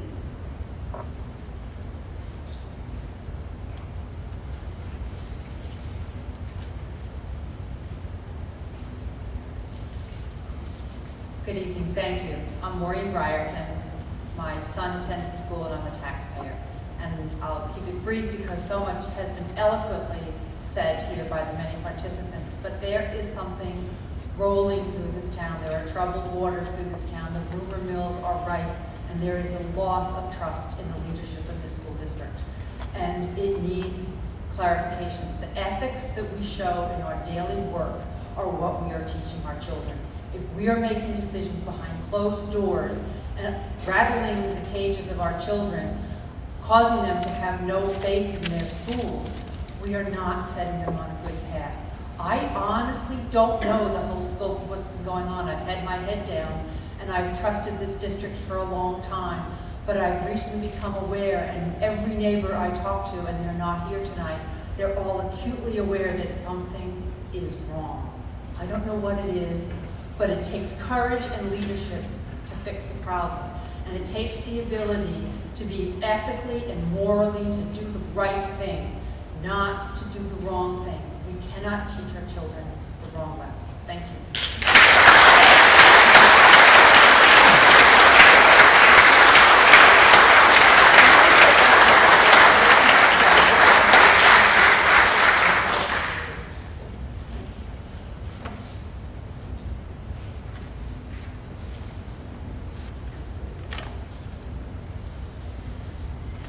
Angie Winkleman.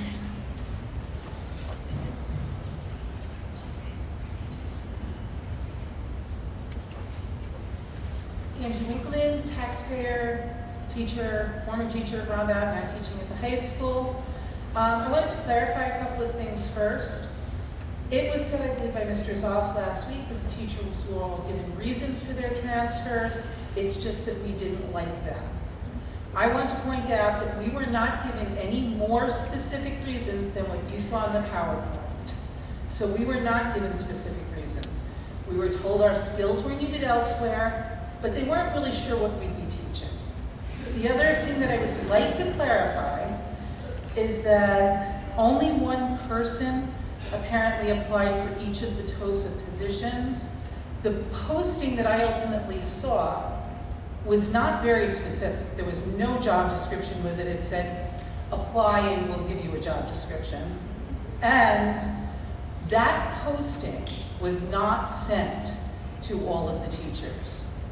It is typically sent, and it was posted in each of the buildings, but it is typically sent to us through email by the union president. We did not get that posting, so that may be why.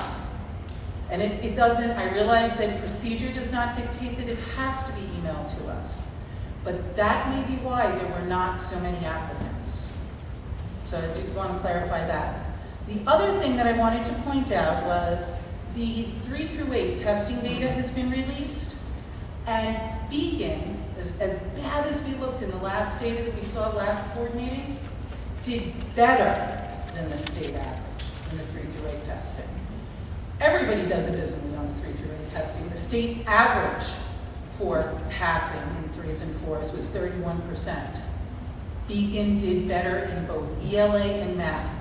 When we look at the groups we typically focus on, be that the students with disabilities or economically disadvantaged, we did better than the state average. We actually are kind of on par with Arlington in our numbers. So let's stop beating up on our district and our kids. Our kids are fantastic.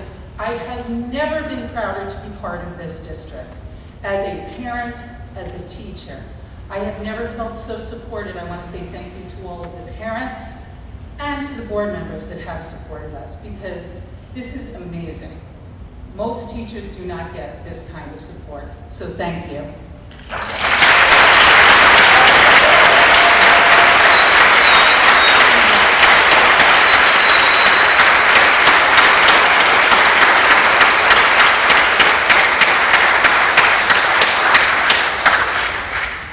Isaac Breslauer.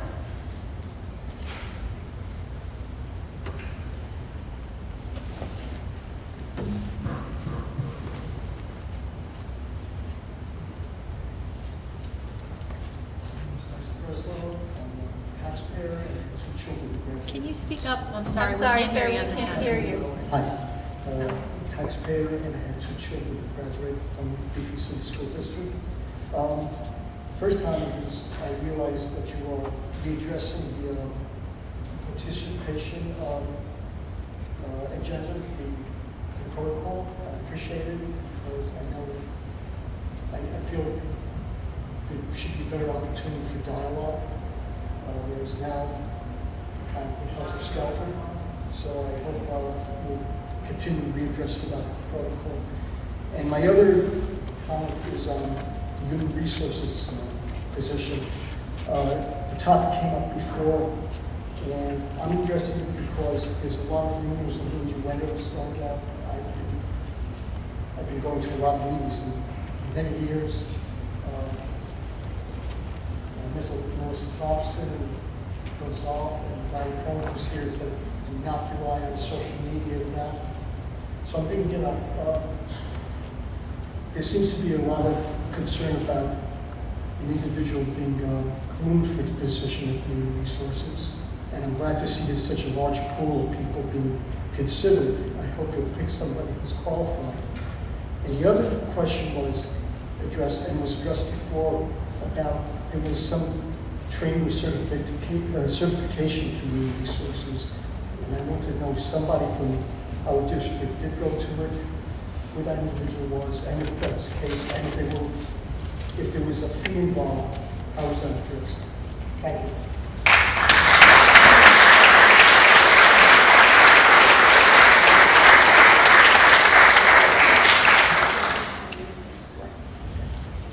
Kelly Ellen Wood. Yes, hi, my name is Kelly Ellen Wood. I'm a parent of a junior at Beacon High School and a parent of a 5th grader at South Avenue School. Most of my comments tonight have already been addressed brilliantly by Meredith Hewer in her letter regarding the Beacon Arts and Education Foundation and the BOCES COSER. I look forward to seeing the plan that Dr. Walkley mentioned briefly in her presentation about what to do with that arts and education coordinator position. I think it would be a shame for us to lose that funding that is just there for us to have and to use to enrich our children's education. So we as parents, we all want those kinds of programs, and it's not just, it's not just like, frilly arts programs. These are things that can help kids across the entire district, no matter what their level of learning and where they come from. Also, one point, there is something I do want to have a question about. There should be money still left over from 2014, and we just want to make sure, and Ms. Porteroni, I'm sure you know about this, but I don't know if the principals and the schools know that they have money that they can use for programs that was left over, since there really wasn't anybody minding the store last year. So if we could maybe address that. And then one point of clarification, I'm also going to speak as the Vice President of the Beacon Arts Community Association, which in subject 1010, your accept donation. The Beacon Arts Community Association is actually the 501c3 nonprofit fiscal sponsor of the Beacon Arts and Education Foundation. So that donation actually is from the Beacon Arts and Education Foundation via the Beacon Arts Community Association. We are a 501c3 nonprofit that promotes Beacon as an arts and cultural center. We have a lot of projects, including the Beacon Arts and Education Foundation, Beacon Open Studios, Windows on Main Street, Beacon Independent Film Festival, Beacon 3D, a whole lot of events and projects. So I just wanted to make that point of clarification. Thank you very much. Thank you.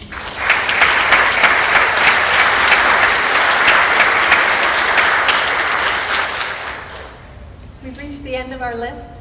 However, there are still a few more minutes if anyone else would like to speak. Sure. Looks like somebody's beating you down the aisle. Oh, no.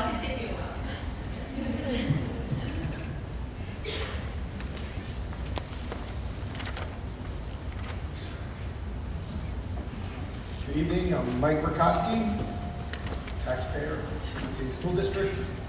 At the last Board of Education meeting on August 10th, Mr. Zopp stated the main duty of the Board of Education is to set policy for the district. Main duty. So I looked at the policy. Section 4320, which is Superintendent Board of Education Relations, does state that the Board of Education believes the development and adaptation of policies is a central function of the board, and the execution of the policy is the function of the superintendent. Function, not duty. There's another section, though. Section 1310 is titled Powers and Duties of the Board. Powers and Duties of the Board. A duty is a moral or legal obligation, a responsibility, a task or action that someone is required to perform. So, Section 1310, Powers and Duties of the Board, states, the Board of Education shall have in all respects the superintendence, management, and control of the educational affairs of the district and shall have all the powers necessary to exercise them. And this is powers granted by the state of New York, so it's not optional. So that is the duty of the Board of Education. So superintendent's definition, to have or exercise the charge and oversight of, control the operations, manage or govern. Management is planning, organizing, staffing, leading, directing, controlling an organization to accomplish a goal. Control is to direct the behavior, cause a person to do what you want, to have power over, and to direct the actions or functions. So it is your duty to supervise, manage, and control the actions of the district and the superintendent, because the superintendent works for you. So since, according to the Board of Education Policy, Section 1120, the Board of Education has the full authority to carry out the will of the people of the district, people are telling you what their will is, and it's your duty to have superintendents, management, and oversight, not just make policy. So I just want to make sure that that was clear. And by the way, if you're wondering if I got a response from my last letter that I haven't heard anything from the Board of Education or from the attorneys this time, but I did have an hour-long conversation with the Department of Education Office of Civil Rights, so that was today. So that's it in my comments.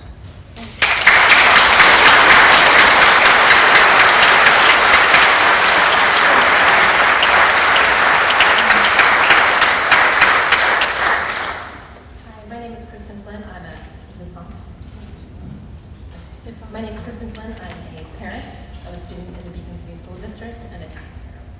And I just wanted to ask if the board members in the answer period could speak specifically to what research you did about other district improvement plans, whether it was through other districts that had successful ratings or improvements, and or elsewhere to make recommendations to our plan before you voted to approve it.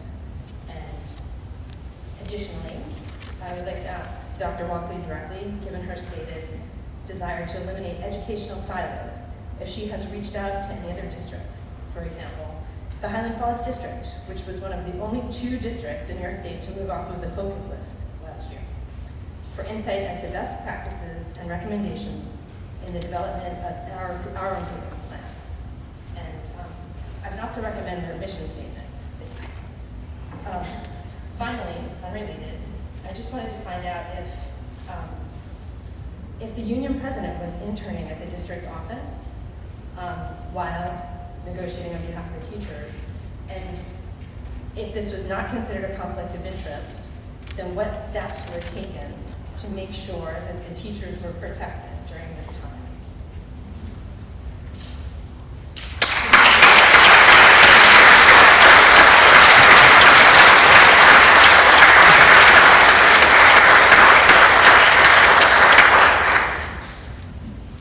Good evening, my name is Robert Balch. I'm a teacher. I almost said at Beacon High School. I'm a teacher at Roundabout Middle School now. And I had the pleasure of speaking to you in June when the transfers first came out, and we were disappointed. We were, I think, taken by surprise. But I'd like to assure you that many of the teachers that are transferred have been spending the time over the summer preparing their new classrooms, being professional and doing what it takes to serve the students of our district. But now we are 1 week removed from our new school year. And I can't help but think that there are teachers that are going to be more effective, far more effective, in areas which they have been trained, which they have spent their life working towards. So I would like to ask the board, just perhaps one last time, to let's be sure this is where we should be going. Make sure this will be in the best interest of our students. And one last comment, I think on a personal level, I might have felt a little bit better if we saw the list of the reasons why we were chosen 2 months ago. I think that would maybe help us feel a little bit more comfortable in some of these changes. So thank you very much.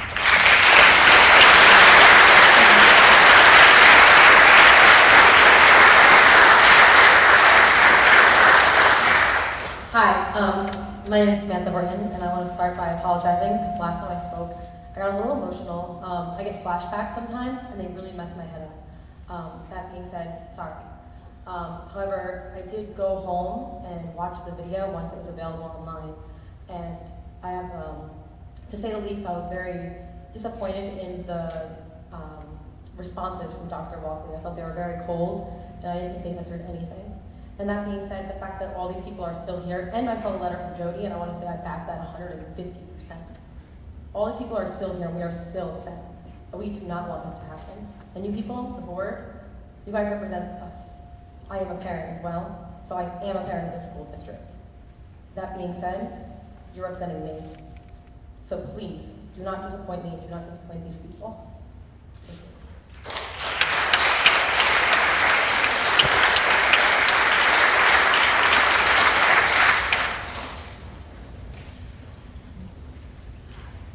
Nicole Meyer, parent of 2 small children in the district. I just have 2 questions tonight. The former union president was also appointed as the parent communication coordinator for the 2014-2015 school year and was responsible for the Beacon Parent-Teacher Partnership meetings. During the school year, 5 of these meetings were canceled, and there were actually only 2 that were held. So my question is, what were the other responsibilities of the parent communication coordinator, and how were they carried out in the 2014-2015 school year? And what are the plans for this coming school year? And is there a way to actually have these meetings so parents can have another opportunity to become involved? My other question regards the HR position. I did a little bit of my own research and found that neighboring districts with similar postings all require minimal of several years of either administrative or HR experience. And I'm wondering why Beacon's posting for the HR position does not require these minimum requirements. It seems very vague in a posting that was on Hopewell's. Thank you.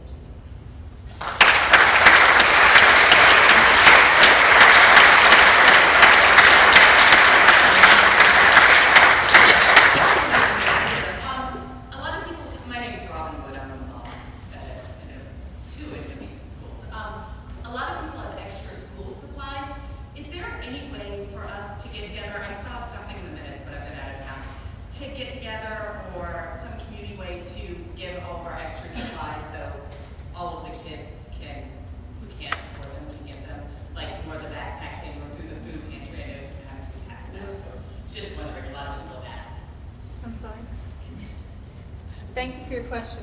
I can't hear you. When we get to that. When we get to the answers, you can answer. I think I saw one person walking towards. Good evening, Melissa Oberling, parent, taxpayer. On a positive note, I'd like to thank the board for sponsoring the New York State, or the Beacon Police Academy. My daughter attended. It was a wonderful program, and I encourage you to continue to do it. It was a great program. Secondly, I think we're all just here for transparency. We've got a lot of things going on that we don't know enough about, and we're not getting the answers that we want, or that we feel we deserve as taxpayers and parents. And I'd like to just second everyone's motion and please give us what we want. Thank you.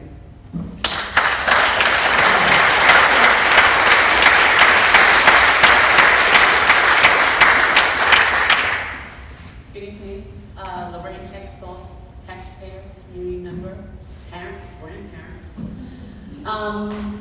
My question, there's been a lot of eloquence regarding parent involvement, parent engagement with the district. I have a question for the district. Since it's been in focus status since 2012, and one of the stipulations for receiving Title I funds was to create a more authentic form of parent-district community engagement. Yet, I see again, you want another meeting with parents when you had focus groups last year. And I searched the website looking for debriefings. They met all year. I've spoken to members of these focus groups, and they're frustrated that some of their suggestions, not even on the DCIP, you got kind of hammered with parent involvement from the district, the diagnostic tool for district and school effectiveness, and yet we hear that when September comes, you're going to meet again to debrief the parents when they should have been debriefed last year. So my question then is, when you received a letter requesting a separate meeting, you now want an open meeting and another meeting. What will you do with the information you get from the parents at this meeting? How will that be different from what you've already gathered from the focus group meetings that were, the focus groups that were created under the Dropout Prevention Task Force? And how will that information be brought to the community, not just to the schools? Because as I said, I'm a community member. I don't have children in here now, but I have grandchildren. And I hope, I like Beacon, but what I'm reading and what I'm hearing, there's a lot of work to be done in the school system. But I do hear parents who are willing to take an equal share of the responsibility and accountability for improving the school district here. We're willing to work with you if you just open the door and let us work. Thanks.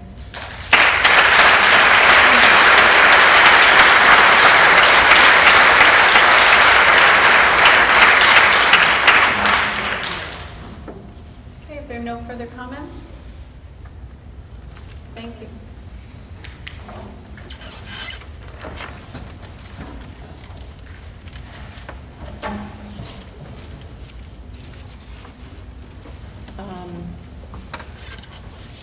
Cal Mart asked a question,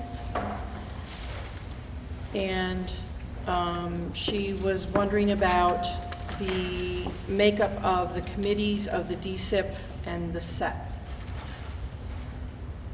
And I'm looking down the table. Mrs. Kellogg, can you talk a little bit about that?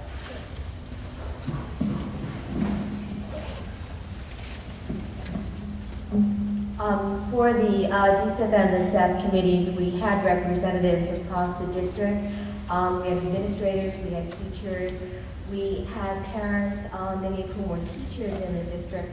We had a parent representative that was planning to attend and at the last minute wasn't able to do that. And we already scheduled the meeting, so we weren't able to get a replacement in that case for her. But there was a wide variety of representatives at the meetings that provided quite a bit of input. These were working sessions. We looked at the information that was provided to us from the state IIT visit, that was the review visit from the state. The lion's share of any district improvement plan for this district or any district really relies on the recommendations from those review teams, and we looked at that very carefully in developing the DSEP and the SEP plans, the improvement plans.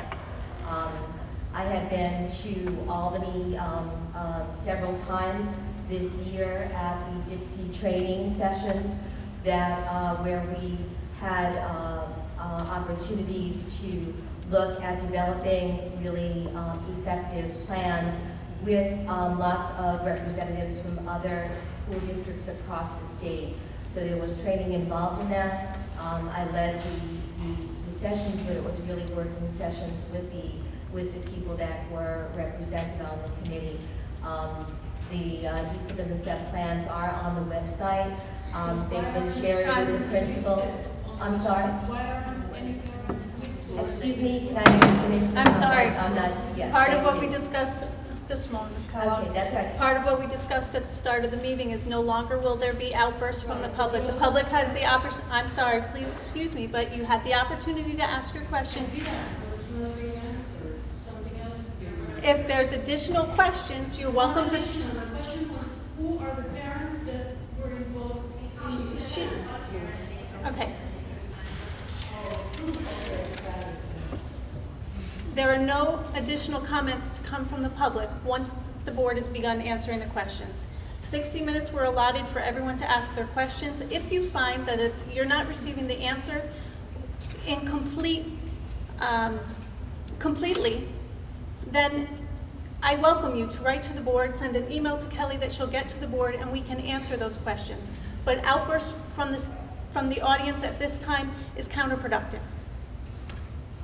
Ms. Kellogg? What I wanted to continue to say is that the plans and information were shared with the principals. There will be opportunities for us to share the plans more widely with the school community. That's going to start happening with the teachers in the community. That's going to start happening as early as our September 2nd Superintendent Conference Day. It's coming up in a couple of days, and there will be continued opportunities for us to share the information and to have conversations. A second part of the question was, has there been feedback on the plan? There is an initial acceptance of the plan from the state, and then if they follow the same format that they did this past year on the plan that was submitted the previous year, they did have about an hour and a half phone conversation with feedback on the plan, but that has not taken place yet, nor has that been scheduled yet. Then there was a question or a comment around having a session with the board attorney and talking about board policies and procedures, and that's something that I can't answer for the board. I know that they'll have to have a discussion and make the determination of how that will happen. Ms. Larson, the status of the vision statement. There has been a draft of a vision statement, and the board has talked about a retreat where they would be working on finalizing that. And I know that that's something that they want to happen fairly soon, in the beginning of the fall.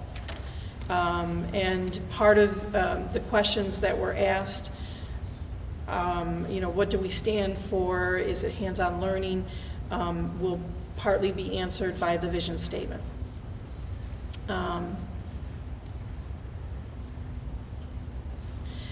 The next speaker was Rebecca Corrales, and she had a question about the HR position and when we are anticipating to make a decision about that. What I can partly answer is that we had wanted to bring a candidate to this particular meeting, but that did not happen, and I believe that Anne Marie shared the current status of where we were with that. The next speaker, and I'm sorry, is it Jillian, and I'm sorry, can't.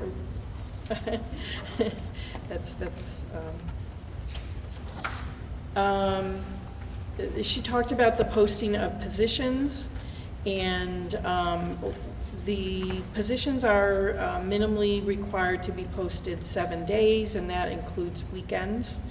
The posting of the HR position was 12 working days, but I believe it was definitely over 1 weekend, if not 2. What professional development is offered to teachers, and Mrs. Kellogg did a presentation a couple of board meetings ago about some of the plans for the professional development this year. And if you would like that list, because she certainly can send that to you, again, if you would send a note to Kelly, we'll get you that list.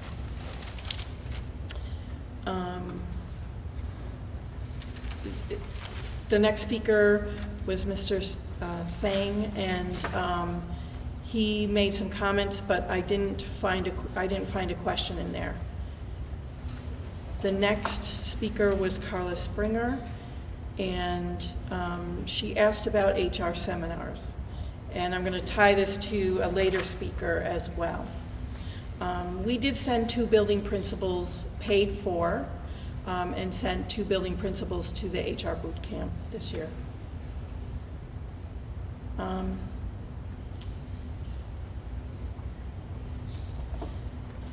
Ms. Ali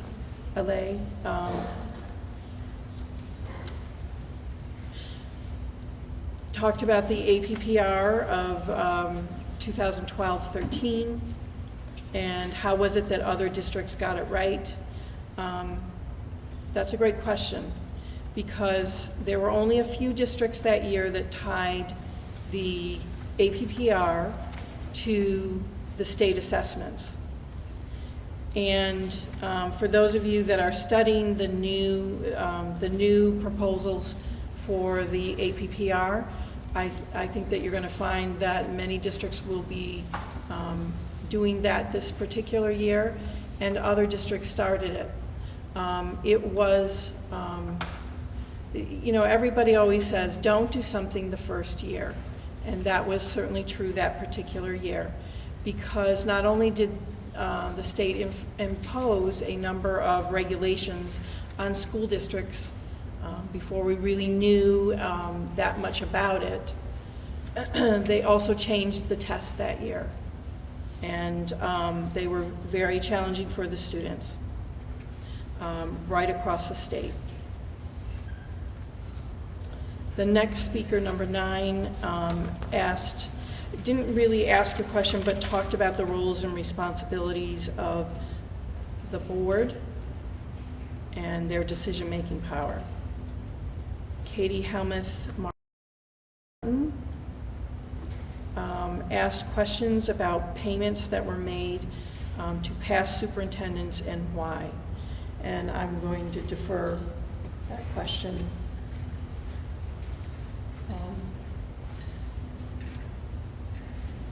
What kind of, I'm not quite sure what the type of payments that are being referenced, to the extent that there are separation agreements. Nobody can hear you, Mike. Huh? Nobody can hear you.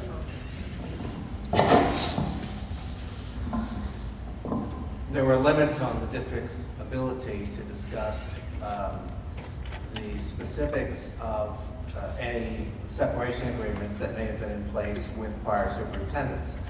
Certainly there are superintendents who retired from the district, who earned retiree benefits to include health insurance from the district. Those superintendents are receiving their benefits just as teachers and other staff members who retire with good standing from the district receive their retiree benefits. To the extent that the question related to any specific agreements that may exist with respect to superintendents who did not retire, but rather who left prematurely, I don't believe that we can discuss the specifics of those in this forum. The next speaker was Terry Nelson, who read a statement. There was no question that I found there. Deidre Devereaux read a letter and also asked about more teachers being transferred, and I believe that I addressed that in the PowerPoint earlier. And that was not vindictive. It was based on balancing class sizes, as was explained. Mr. Oliva declined. I'm sorry. The next speaker was Maureen Brierton, and she made statements, but I did not find a question. Ms. Winkleman raised the question of no job description. There are job descriptions for our jobs, and yes, they are kept in the office. There are 2 people that have access to those job descriptions, and generally on every posting that we do, it says for a more complete job description, please call, and it will be one or the other, or please contact this number. So there are job descriptions.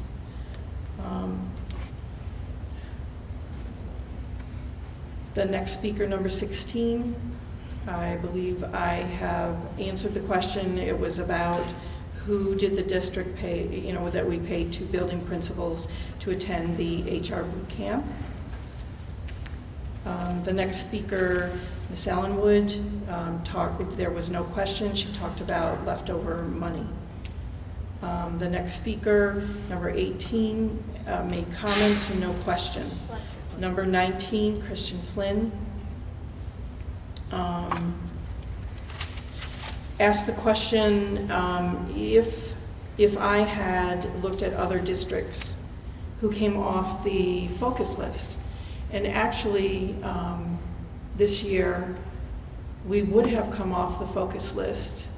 As I have talked about before, there are two measures that the state looks at. One is a performance measure, and we made enough of our targets to be in line to come off the focus list. However, we did not test 95% of our students, and therefore we did not come off the focus list this year. The next speaker, that was number 19, number 20, it was Mr. Balch. I'm sorry. No. There's no responses from the audience. Once the 60 minutes of public comment is over, There's no additional questions or clarifications asked for.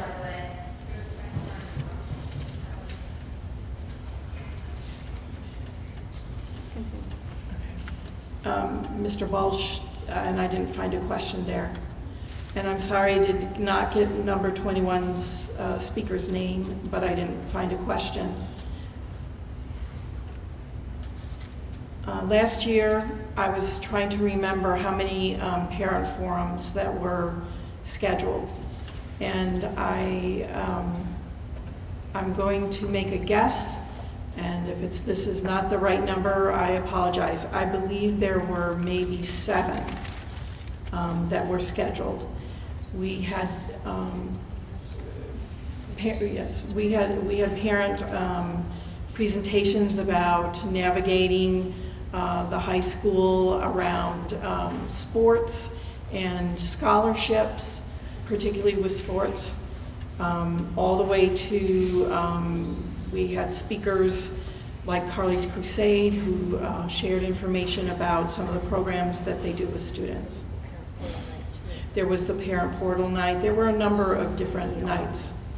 The BTPT group was run by the BTA, and so I will look forward to participating with the BTA again this year if they choose to continue that, to run that particular group.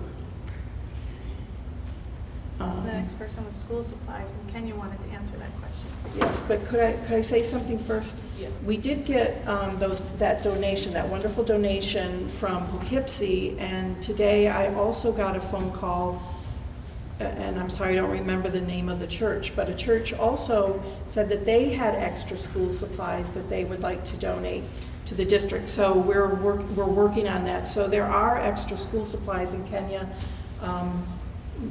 You know. Oh, it sounds like she has school supplies, right? Okay. So I Am Beacon. There's a program that has been operating out of Beacon since 2012, and it's called Class in the Bag.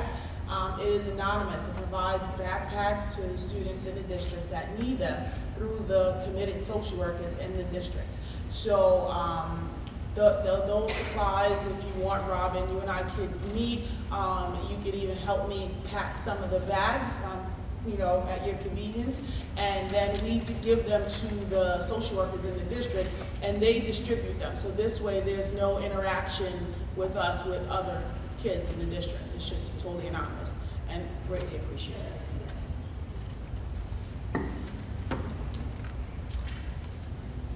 The next speaker, number 24, talked about the Beacon Police Academy, and I'll just share this at this point. I met with a group from Better, that is an outgrowth of Better Together, to talk about additional programs with the police, and it was a great meeting, a lot of brainstorming. The mayor was there.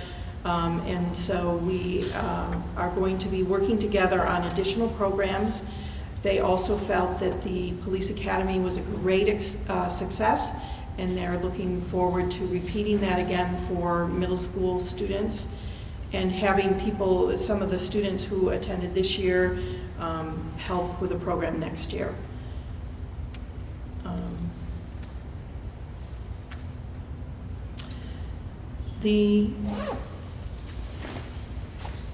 Okay, the next speaker, number 25, spoke about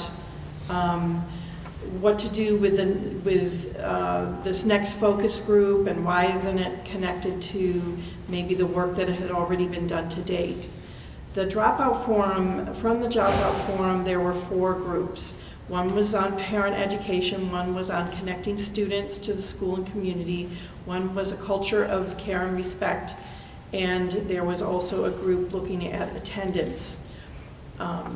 Some of the groups had some very in-depth information, and yes, we are planning on doing a report out in which the community is invited. There may be some of the groups who are ready to pass along their work back into the district to move forward. And there are other groups who want to continue to work on their particular topic. I believe a question was also asked, what would happen with a plan? As I said, the plan would definitely come to the board meeting, and as I also said earlier, and now I've mentioned this group, community group that I'm starting to work with that's connected to working with representatives of a group that is working with making relationships better with the police. That's another great group that we can communicate from. So there's many different groups that have been working, and there is a need to pull some of that work together because they're working on some of the very same things. I may have missed the question, who had asked the question, but I want to make something very clear. There are no internal candidates for the HR position that we are currently vetting. And in this vetting that we are currently doing, we may not have a candidate. Maybe we will, maybe we won't. If we don't, we have three options. One option is to repost. Second option would be to, as I mentioned last time, maybe to hire a consultant to work with us until we find a viable candidate. Or the third option might be to have an interim person, maybe a retired person. The question had been raised this evening about the average salary, which is there's quite a bit of difference for the salary that we are offering. Somebody asked the question about why didn't we ask for more experience?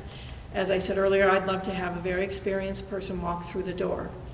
However, there is a reality for our salary and level of experience. So we have to be aware of that and be aware that somebody who has been working in HR in a school district who has the proper certification, at least in this area, is making more money than here. And I always say to people, please come to Beacon because it's a very friendly place to be.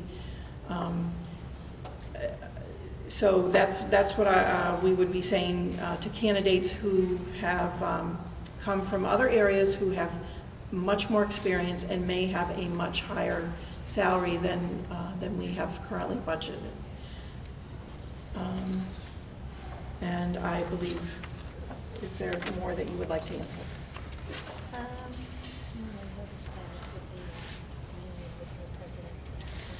The status of the union is not the business of the district, that's the business of the union, and so I have to tell you, I really don't know.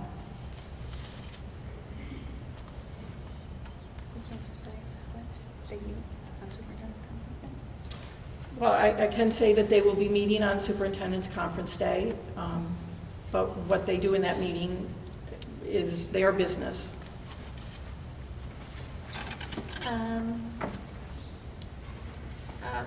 Ms. Larson asked about the mission statement, and that's something that we've talked about quite a bit this year, this past year on the board, and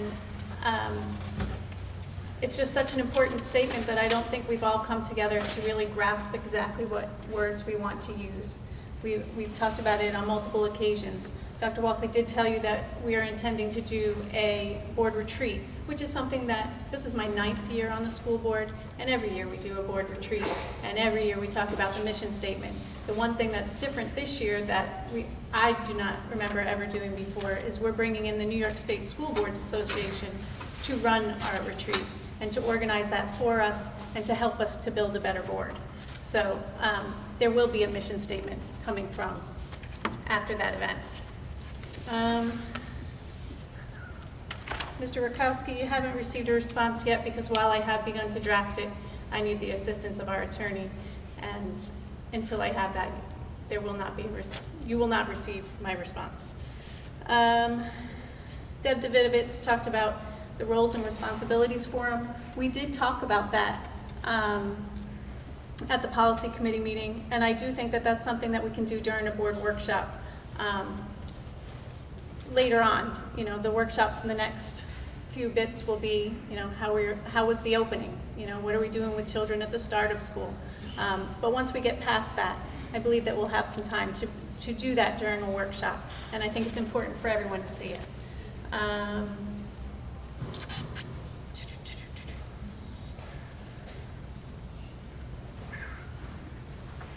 Mr. Breslauer talked about the timing of the meeting and that he was happy with this.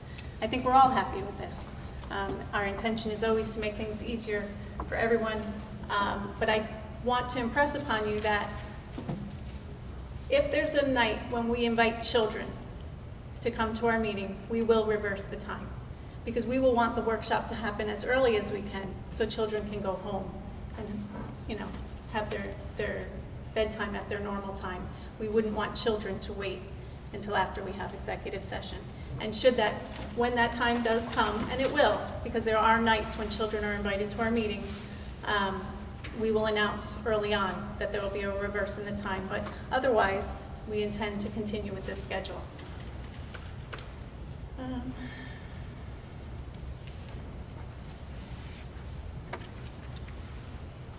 think those are the answers. Do you have a superintendent's report? I did it. Okay, so it's done? Yes, we're set. Do we have any board comments tonight? I do. I have a few. Okay. You want to go first? Let me go first every time tonight. What's going on down there? Okay. So, you can't hear? No, they can't. First, I just wanted to say, I don't know about other people, but I really liked having the superintendent's report first. I think it gave information to people at the meeting, and maybe some of their questions might have been answered in advance of them having to ask them, or so I don't know if that's something maybe we could do again and see how that works. At the last meeting, I asked about the board considering adding a student board member, which was in line with something that Mr. White had asked about earlier in the year. And I know that actually our attorney was not at the meeting where I asked about that. So I'm just wondering, do you have any, or could you maybe bring some information about the process? And how would we go about talking about that? And where would we talk about it? I'll have something in this weekend's packet for you. Okay, thank you. So for people who aren't familiar, the New York State law allows boards of education to add a student board member. They don't vote, but they can participate in meetings and give a student's point of view, which many boards have found helpful based on what I've read. So I thought we could give it a go if people were interested. The next thing I wanted to ask about, and I had talked about this last meeting, was scheduling a meet and greet for the Board of Education with the community, where they could have an opportunity to get to know us a little more about our backgrounds and why we maybe chose to be on the board.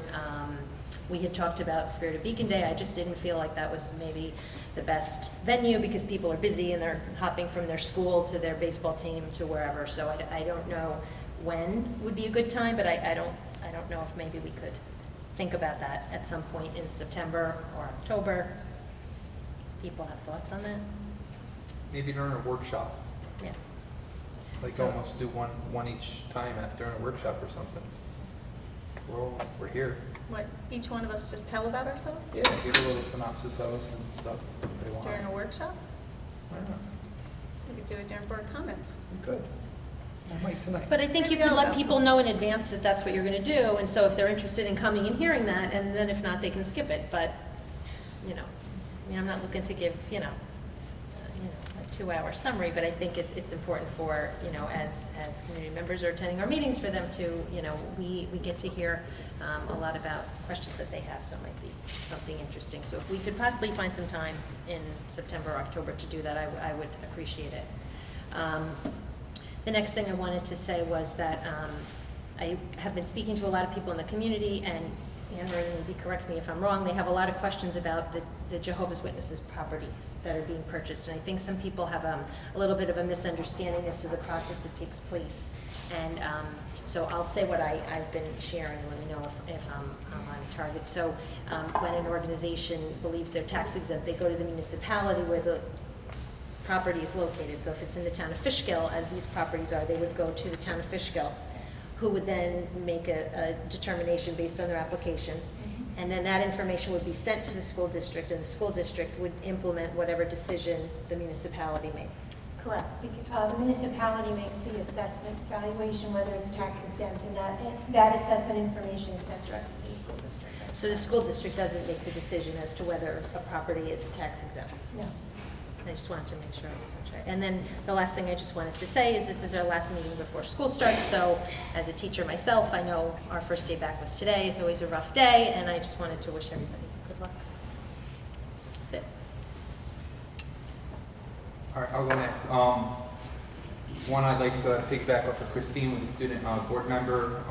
I've seen it in other districts, and it's been very helpful. It gives a perspective of the student, and they kind of give an update of what's going on throughout the district, not just at the high school, but what's going on at the middle school and elementary schools as well. So they get to see what's going on in the district and report out on it. The other thing I would like to comment on is, I believe it was Meredith Hewer, spoke about the Beacon Arts and Education funding, and that we turned down $5,000, and I know Dr. Walton in her presentation stated that it would be the highest paid stipend that we would give for any position.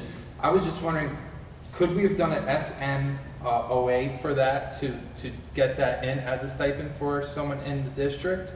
If we were to receive that, What does that mean? the SMA, like adding on to. Oh, an SM. I thought you said the N. okay. Yeah. Okay. Would that have been possible, Mike? I want to make sure I understand the question. Would it have been possible to enter into a supplemental memorandum of agreement with the teachers to add another stipended position recognized in their contract? Correct, and say that, and that it would be funded through the Beacon Arts and Education community. I don't know that I would address the funding issue in the contract, but the positions generally in the contract, the supplemental positions are filled or not filled by the Board of Education based upon budgetary issues. So the fact that there is a supplemental position recognized in the contract does not obligate the Board of Education to fund it if there are other budgetary priorities. So I hope that the Beacon Arts and Education community will still think of us when they have donations for the Beacon community, and we'll see if we can work with that. That's all I had. And welcome back, students, for September. So I just want to start off by thanking the Beacon City School District for putting together the police academy that lasted for 1 week. That took many resources to happen. The mayor, Randy Casals, Detective Galbo and Johnson, my child participated in the week-long event and was excited and elated that he had hands-on experience. When you look at a program like that, you look at just the kids getting there by the parents and then they go. But behind the scenes was, nutrition, dropping off lunches, Christine being a drop-off or a pickup, and I thank you for that.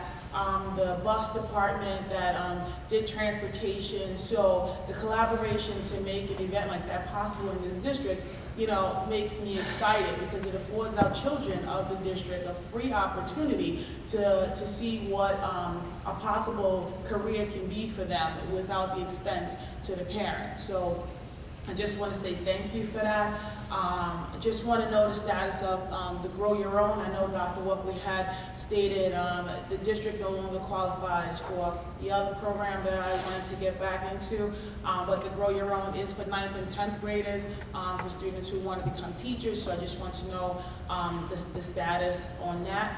And then I also reached out to the Youth One Stop that operates out of Beacon, only because I'm a part of one of the core teams in the district, at the Forum for the Dropouts, and creating a culture of care and respect is ours. And when I started to look for components that can support the students, the Youth One Stop was available. I do have a contact person there. I just saw the email today, so I'll pass that information off to Dr. Walkley. And I just want to also state that it was mentioned that in one of the presentations, I think out of a letter, that I was pressured or intimidated into making a certain decision. And I just want the people of this community to understand that I sat in your seat for a year, and I attended board meetings because I was interested and vested, not in just my child, but in all the children of this district. The chaos, the confusion that I viewed as just a parent, where you said, was alarming to me. So to see everyone sitting here because they're alarmed, I applaud that behavior. However, if you ask me a question like, what did you eat last week for the last those 5 days, I probably couldn't recite that information to you on the fly.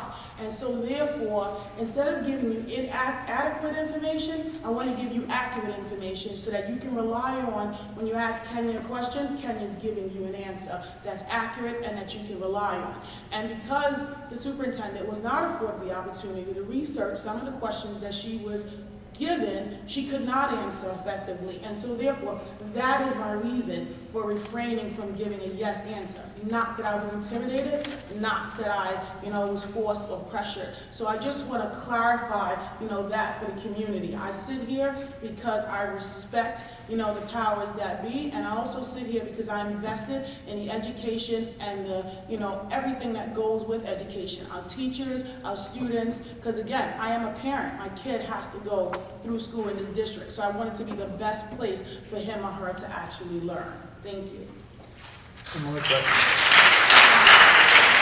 Melissa, I did come up with one thing. And Dr. Walker, in your response to Ms. Flynn, you said that we would have come off the focus list if it wasn't for the participation, but because we did so well in the performance.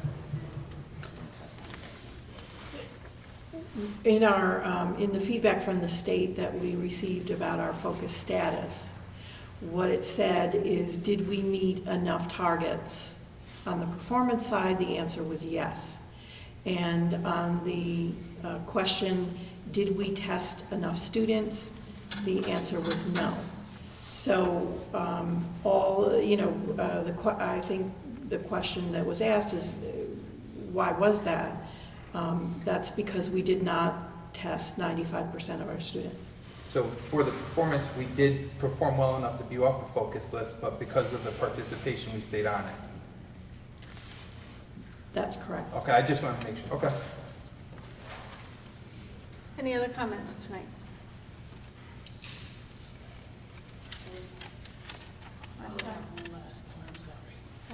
I just wanted to inform the community that last year, there were several, I don't know if you want to call them forums for parents in the district.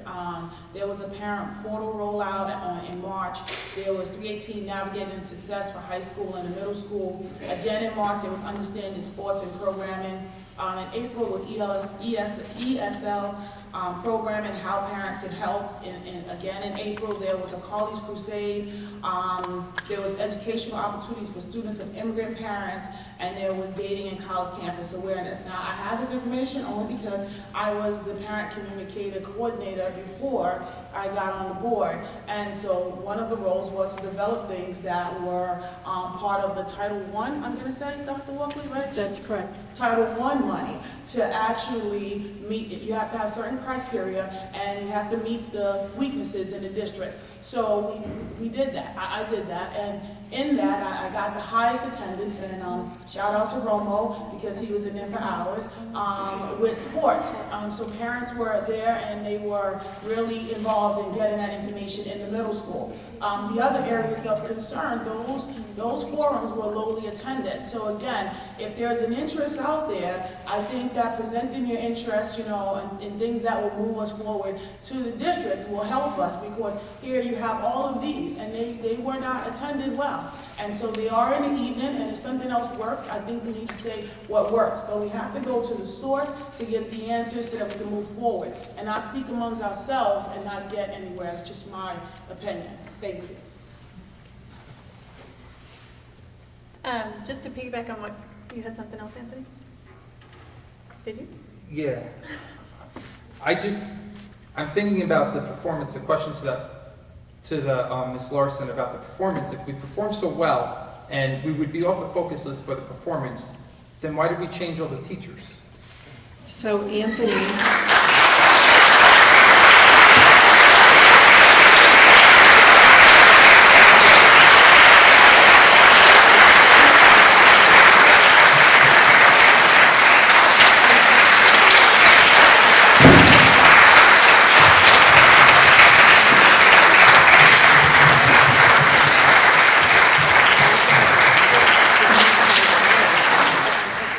I will be glad to share the information with you, Anthony, and then you can have the information that you need to make a decision about that.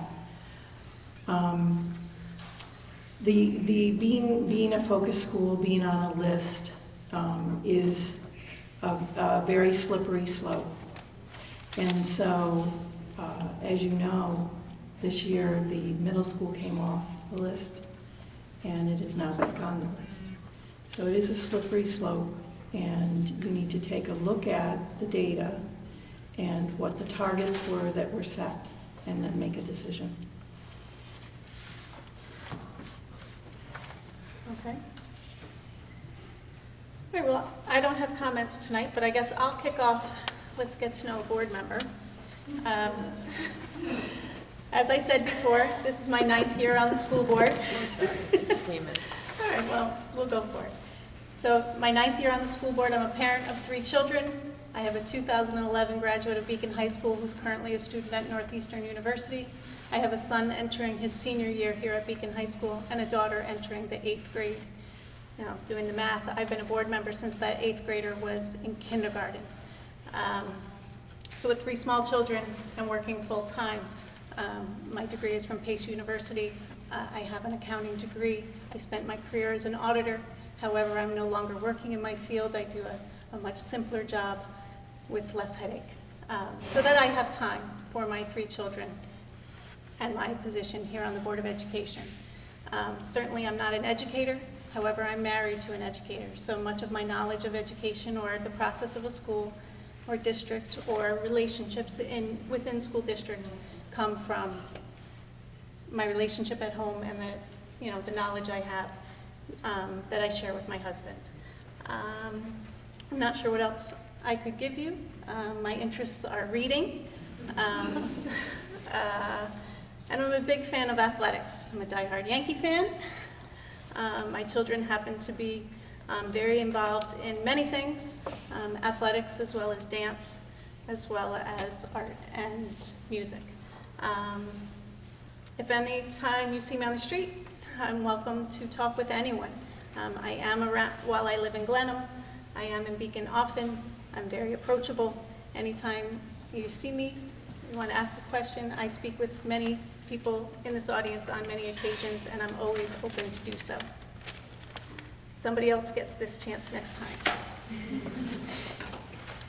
Okay, moving on to the consent agenda. Motion? Yep. Motion to approve consent agenda items 10.02 through 10.22. Did someone second? Second. Would anyone like any items removed from the agenda? Yes, please. 10.04, I1, J2. 10.05, AF. Oh, wait, go slow. 10.04. I1 and J2. Okay. 10.05, AF. AF? A and F. A and F, okay. 10.15, 10.21, and 10.22. Okay, all those in favor of consent agenda items omitting those listed? All those in favor? Aye. Opposed? Motion carried. Okay. May I have a motion for 10.04? Melissa, do we have to go in numerical order? Because the reason why they were pulled was because they're tied to 10.05. Those positions are impacted by the instructional 10.05. Mike, do they have to go in order? Not necessarily. There's a Okay, which better do you way to prefer to go first? Do you want to do the easy or hard one first? The easy ones, please? All right, so 10.21.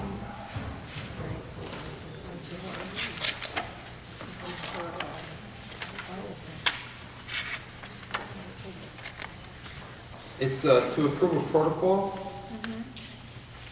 I was just wondering if, did this come out of a policy meeting or where did this come from?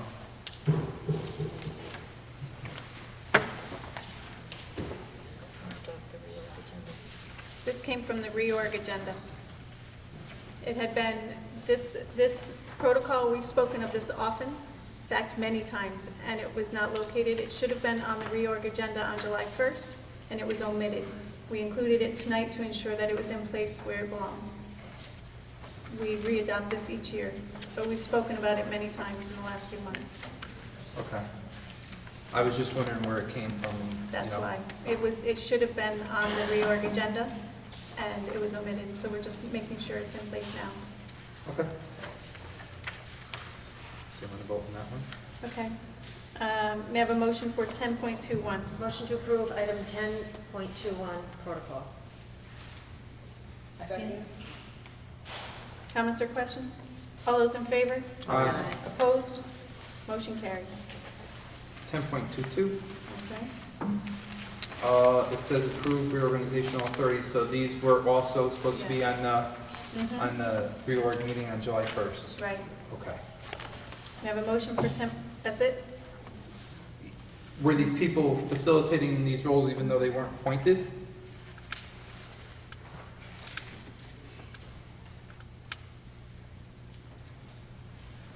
Well, I think.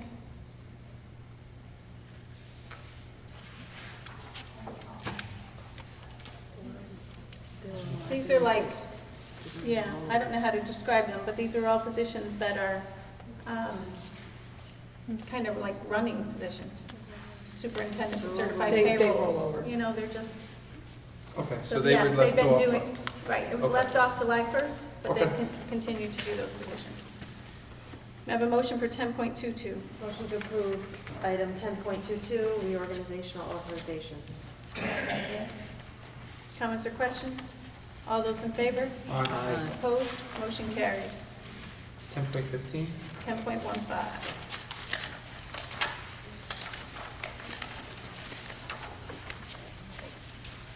Okay, This is a consult agreement with Dr. Papandrea, I believe. Did we consult with her last year as well? Yes, we did. Did she work on the same AIS and RTI practice that this agreement has? Did she work with the AIS protocol last year, or was it in a different facility that she worked with? She has done several things for us. So yes, she has facilitated some of the work of the AIS Vision team, and she also works and does training in working with the TOSAs. She also does literacy training as well. Do we get an end of the year report from her from like last year for the consultant, or is there a report that goes with it of the effectiveness of the training and so forth? I did not ask her for a report. Okay. any other questions? No? Okay, may I have a motion for 10.15? Motion to approve item 10.15 agreement with Dr. Papandrea. Second. Any comments or questions? All those in favor? Aye. Opposed? Aye. Motion carried. So 10.05? Wait, hold on. What did you say, Kelly? No. So you have to do a roll call if one person votes no? No. Okay. Okay, so 10.05. A and F?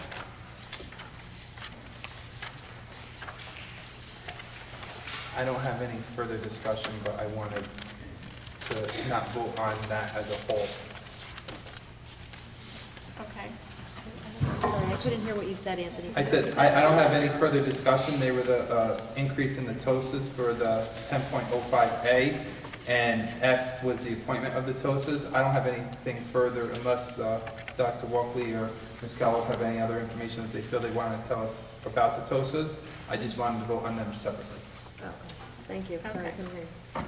So may I have, so anybody else have any other questions on those items? So are we just about to vote on the two that he pulled out first, or all the rest of them? A and F. A and Just F. A and F, the two that are Right. pulled out? Right, because all the others we already voted on. All right, I'm just trying to follow. Okay, so may I have a motion for 10.05A, and I can do F with it, Mike? Yes. And F. Okay, motion to approve item 10.05A and F, instructional personnel list from Board of Ed meeting 8/10/15.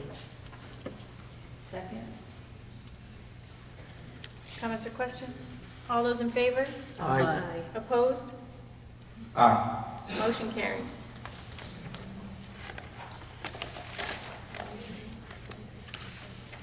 Okay, so 10.04.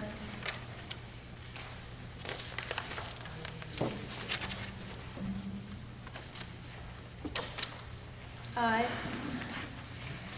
So we'll talk about 10.04I. I1. I- It's, I just Okay. thought we needed to do 10.05 before we approved the 10.04 because they were Okay. filling those positions.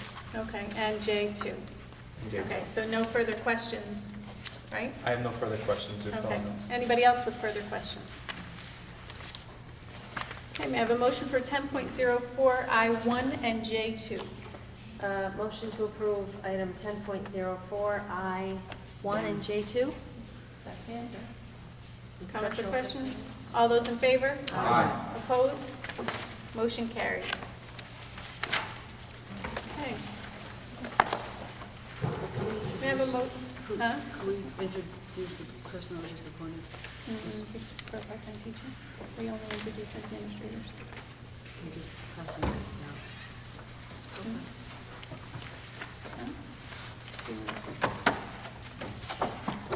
Yeah, I know.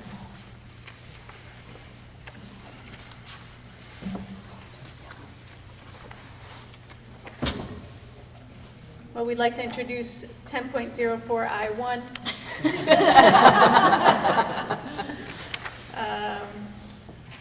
Mike Carafano.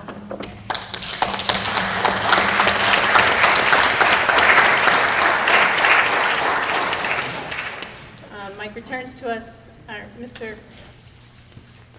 What is his last name? Returns to us from a perm sub position last year to a .8 this year. He's also been a coach for us, and he's done a tremendous job, so good to see you back again. Okay.